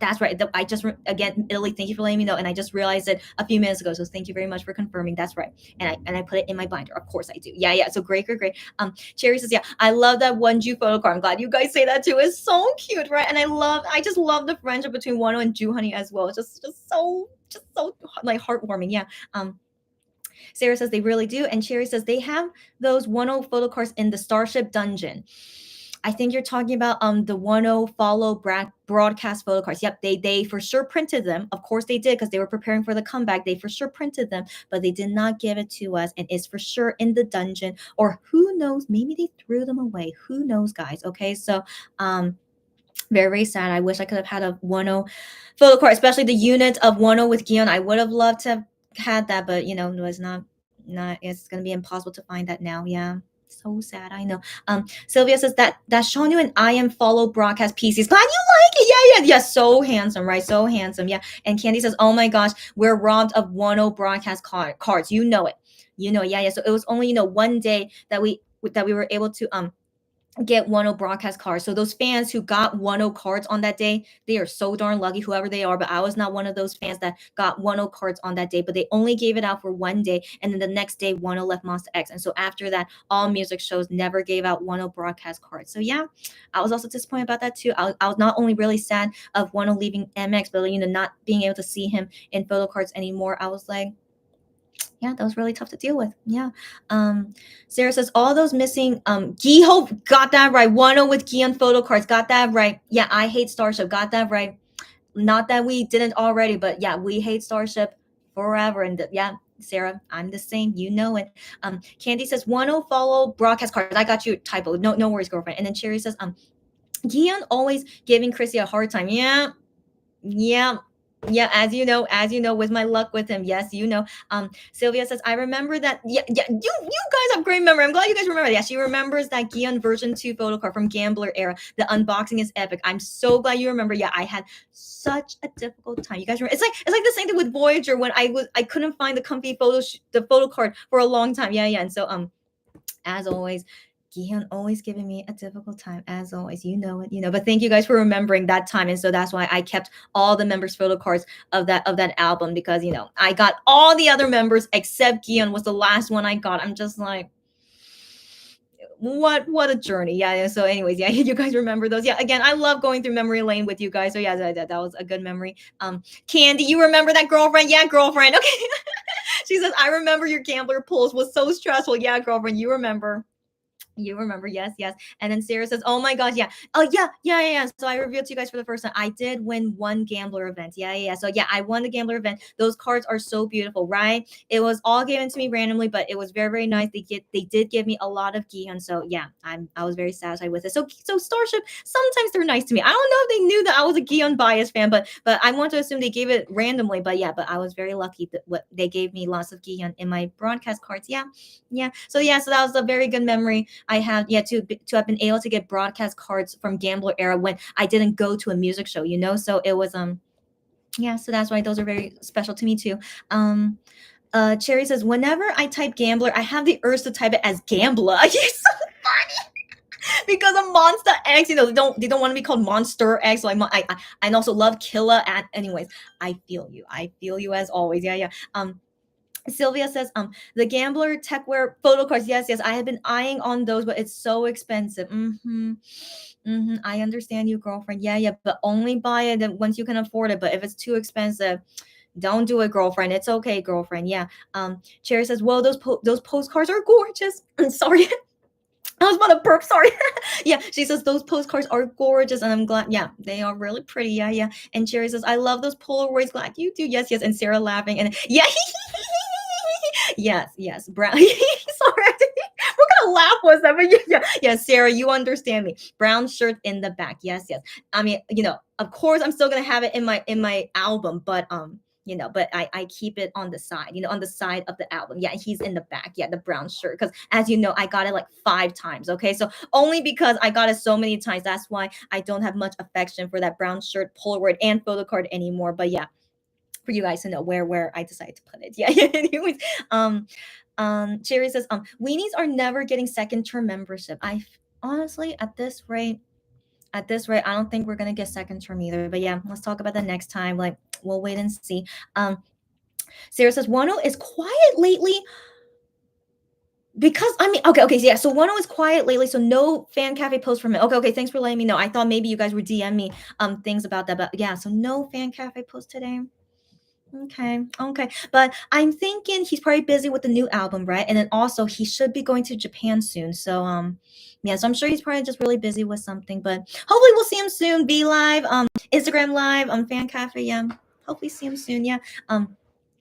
Sarah says, my first, well, you guys know it. I wish I knew mine. Okay, so now I'm jealous of like that situation. You guys know your first ever MX photo card. So Sarah says, my first ever MX photo card was Juhan's photo card from Trespass. Get out of here.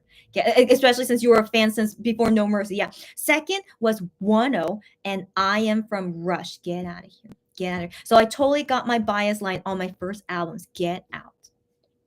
Get out. That's so interesting. So interesting. And so okay, yeah. So the thing is, I actually don't have any photo cards from Trespass or Rush because I did not like the photo cards that I got from my album. Like, I love all the memories, of course, and I was thinking to keep it, as memory, but I was like, I'm not into them looking so young, So yeah, I'm not into them looking so young. So I was also thinking, even if it was Gihan, I'm not sure if I would keep it. I mean, that's saying a lot. That's saying a lot. Maybe I would keep it just as memory of his younger days, but I'm like, I really don't like seeing them so young. And so yeah, so I was actually able to sell them. And so yeah, so that's just FYI, guys. I'm not into all photo cards. Yeah, yeah. So just anything after jealousy, but then a little bit of drama rama, as you guys saw, but then after jealousy, that's usually all the photo cards that I like to see them more handsome and more mature looking. But yeah, I'm not into them looking so young. So yeah, so that's why, as you guys saw, I did not show any photo cards from that era. But good to know. Yeah, good to know. Sarah, you got your all your bias line on that's called destiny. That's called destiny, and you have great luck. Why do you have such good freaking luck? That's really, really good to hear. But yeah, sadly, I don't remember my first ever MX photo card that I pulled. It was definitely from Jealousy album. Definitely from Jealousy album, but I can't remember who it was. I can't. I really can't remember. Yeah. Yeah, but still, I still really like, everything that I experienced as a fan after that time. Sarah says, but I would have been happy with every card regardless. Of course you would be, girlfriend. Yeah. Good to hear. So nice. And thank you for sharing with us your story. And Candy says, have to go now. It's all good, Candy. You are going at a right time because I'm leaving now, like very soon now too. So Candy, happy to see her as always and hopefully see you again next time. Yeah, she has to go now. Nice chatting with you again as always. Same here, girlfriend. Happy Monbebe birthday again. Thank you very much again. Bye, Chrissy, and bye, everyone. Thank you again as always, Candy. Lovely to see you here as always and hopefully see you next time. Bye. And have a good night. And then Sarah says, random, but weren't we supposed to get, excuse me. Yeah, okay. So she says, weren't we supposed to get a universe show with Wano and Inhwan team Wano? I am still wondering, when are we expecting to get that? So I vaguely remember what you're talking about. I vaguely remember hearing about this. How come it's not out yet? I don't know. So the thing is, universe shows, they usually don't premiere until like 6 months to like a year after they filmed it. I don't know why. So I wonder if maybe that's still in the works. I don't know why, but maybe it's still in the works and it's taking a while to premiere. That's my guess. That's my guess. Yeah, but good question. I totally forgot about that. So yeah, and also we're still waiting for one of those universe song whenever that's gonna be, so who knows? Yeah. So, anyways, guys, I'm gonna read you guys DMs, and then I'm gonna end this live. So, 1 second, guys. Right. Yeah. Okay. Sarah sent me a funny tweet. So this tweet says, "Starship took that 1, 2, 3, 4, 5, 6, 7. You make me feel like 11 a little too seriously." From Ives 11 song, as you guys know. Yeah, they did. So yeah, I was thinking, before, we were thinking it was only 4 versions of the album, right? Shape of Love was only 4 versions plus a kit, but no, including the kit, and then with special version and jewel version, yeah, it's like total 11 versions. That's right. But keep in mind, we had this with No Limit era as well. So No Limit as well is like the same thing, 11 versions. And so I did not realize that, yeah, when I've made a song called 11, they're under Starship, as you guys know. So yeah, that's kind of funny. It's funny, but I'm not amused, as you can see. But yeah, it's 11 versions. Yeah. And as you guys can assume, I did buy all 11 versions. But the thing is, I'm thinking with the other jewel case versions that I got, which has all the members, but I'll only keep Gion. I want to believe maybe someone out there might want to buy the member jewel version from me, and then they don't have to pay like extra shipping with it because I'm buying it all in one package. So anyway, anyone out there, if you're curious about to get any of like jewel version of one member, you could take from like my package that I got, and then you can come with it special photo cards and stuff. But yeah, I should announce that on my MyKshopper account. But yeah, if you guys are curious with any jewel case version of any of the members, even Gion, I bought an extra Gion as well for anyone out there that is interested. Yeah, so anyways, I always buy extra as stock as MyKshopper. But yeah, guys, let me know at any time if you guys are curious. But yeah, but anyways, for me, I did buy all 11 versions, but I'll only open the Gion jewel case, and then everything else. Yeah, all the other members will stay sealed, and then and then we'll go through all the benefits. So I'm getting almost all the benefits, but not. But then as you guys know, some of them are given randomly, so I don't know if I'll really get all the benefits. But yeah, all the Starship benefits. I'll only show one of each version. Yeah, I will be able to show one of each version, and just look forward to that unboxing end of this month or maybe early May, depending on when the albums come to me. Who knows when it'll come? But yeah, guys can look forward to that unboxing of Shape of Love album later as well. Okay. So anyways, looking the other DMs you guys sent me. 1 second.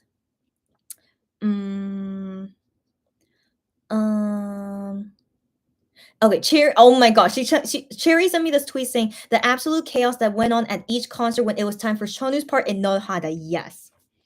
So I've seen that concert like many times, and so anytime this part when they need to like hold on to Shonu. So anyways, let's see this video together. I wonder if this is the funny one. Yeah, when he fainted and he's like, pretending like he's fainted in love, and yeah, he's like, yeah, doing like cute things like that. Yeah. And yeah, I fell down. I remember this. Yeah, I think I was there at this concert. Yeah, when he fell down. Yeah, yeah. So the chaos. So like that. So I fell down when because like Shonu kind of dragged him. But then there was another funny one when Shonu fell down. So like the members had to try and like hold him, right? So he fainted because he's like so in love, and so he's pretending to faint, and the members hold him. But then the members, for some reason, they couldn't hold him. I don't know what happened, but they couldn't hold him, and they dropped him. Okay, I'm not a sadistic person. I'm so sorry, but I think that's so funny. But I think it's funny. Just them being silly. Like as long as no one got hurt, no one got hurt. Okay, so I'm not laughing at something sadistic if they got hurt. But I mean, it's just a very funny like situation that they these accidents, these accidents, and no one got hurt, but it's just really funny to me. Okay, let's move on.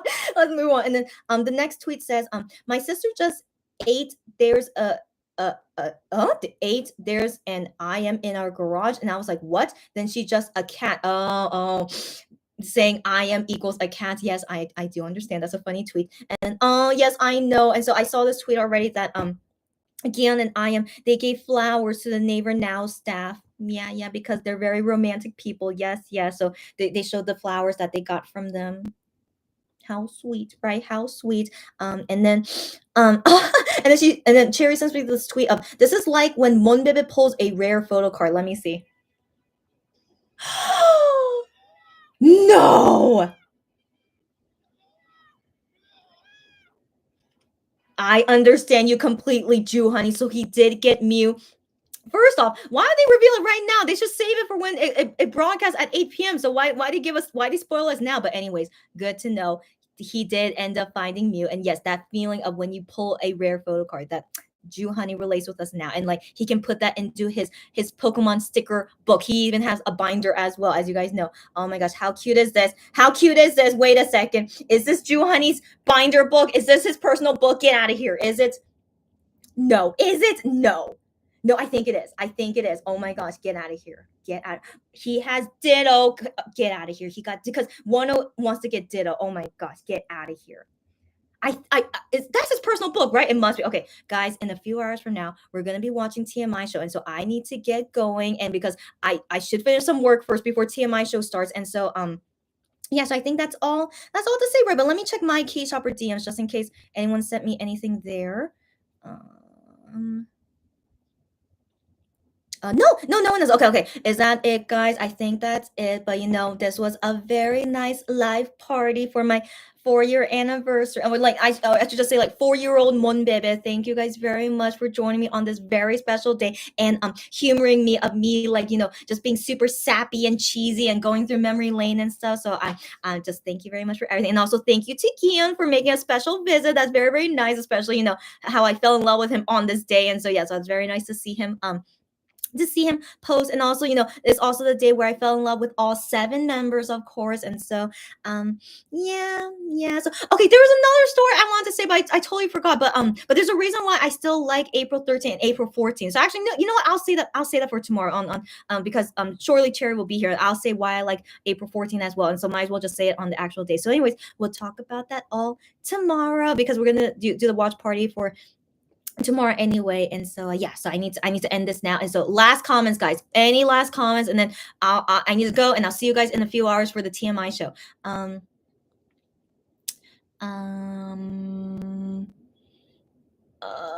Okay, Sylvia says that part in Nohada that makes me a Shonu bias. Get out of here. That made you a Shonu bias. Love to hear it, Sylvia, because that is worthy of making you fall in love with Shonu. I love it. And then Sarah says, I didn't want to send you the clip of Jew honey getting Mew because it's a spoiler. It's okay, girlfriend. It's okay. Yeah. I usually would not like spoilers, but it's okay. But I'm curious why the show spoiled it. So it's okay that you guys spoiled to me, but like, why did the show spoil it? So I'm very surprised about that, but it's okay. It's all good. So now we know he did get Mew, but it's all good.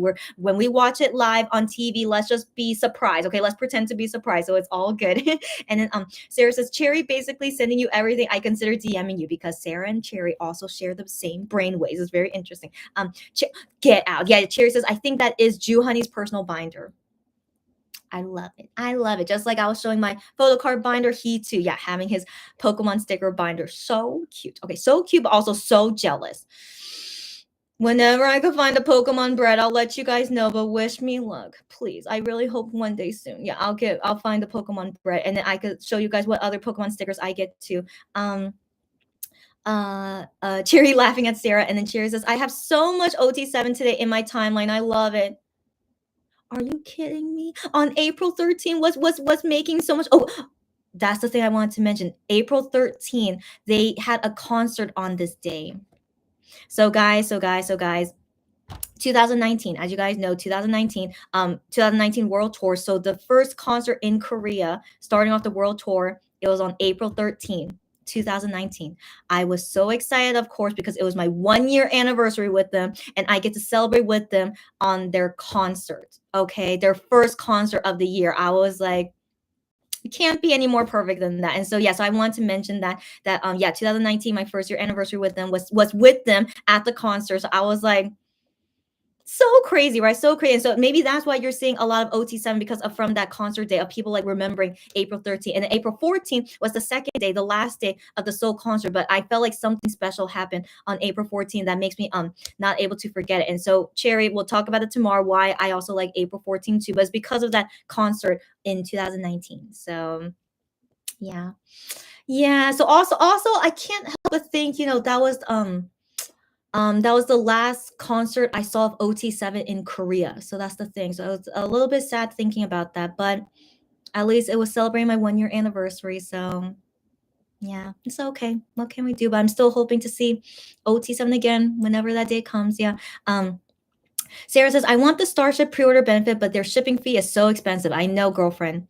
I know. Like, I don't know if I could help you to save money. I don't know, but if I can, let me know. But yeah, I do understand. It's shipping fee is crazy. I do understand. Yeah. Sylvia said, gonna go now. As don't you have a long break, girlfriend? That was a long break from work, but yeah, all good. I'm gonna go now too. So yeah, Sylvia, hopefully see you later for TMI show. But if not, it's okay anyway. But thanks you guys, everyone, for celebrating this special day with me. Yeah, she's gonna go off now. See y'all soon. Thank you for sharing once again. No, thank you for joining me. If I have no one to share this with, it's not fun for me either. So thank you guys for joining me, and thank you guys for enjoying this time. Yeah, so you're welcome too, but both ways. Thank you. And then Sarah says, OT7 moments are always giving me happiness. Same as you guys know. And Cherry says, same, it makes my day brighter. Same, guys, you know it. And Sylvia says, I was listening while doing work. You go, girlfriend. And also, you go, girlfriend. Okay, as in you need to go. Okay, good to know. Okay, you're multitasking, but thank you for joining, even while you're working. And Sylvia, hopefully see you next time, or later today. And then Sarah says, same. Yeah. All right, guys. Okay, so I let me stay just a minute. Yeah, just a minute, just in case of the delay. But yeah. Again, thank you for everything, guys, for celebrating my anniversary day. But it's not over yet. We get to see Jew Honey on TMI. But, kind of sad because Jew Honey is still recovering from COVID right now. But, let's still enjoy the day together and see Jew Honey be all excited about the Pokemon bread, which I would love to see as well. But, even though we got spoiled that he did get Mew, but it's all good. Yeah, we'll still have a good time, and then we can still chat about other things as well after we watch the TMI show and things like that. So I'll see you guys again then, and for more chatting later. Sarah says, I love this live celebrating with you. Sarah, like Sarah, as you said, like you weren't feeling, you weren't in a good mood, but I hope now, are you in a good mood? I'm still okay. I'm definitely feeling better, of course, like talking with you guys and experiencing all these things, but I still can't forget that I'm having issues with my sister. But still, yeah, so I'm definitely feeling better, but I hope you're feeling better. And hopefully later tonight when we see TMI show, it'll be all good stuff as always. Yeah. So anyways, thank you as well, Sarah. I'm glad you liked it. See you in a few hours. Cherry says, see you later, everyone. Yes. Oh yeah. So all you guys can join me for the watch party? I hope so. Okay, I hope so. But I believe that's all the comments, and I'll see you guys in a few hours then. Thanks again, everyone, for celebrating with me. 4-year-old Monbebe now. And and we're still gonna celebrate more later. So until around 8 p.m. That's when I plan to come. All right, guys, 8 p.m. Korea time. So see you guys again then. Bye.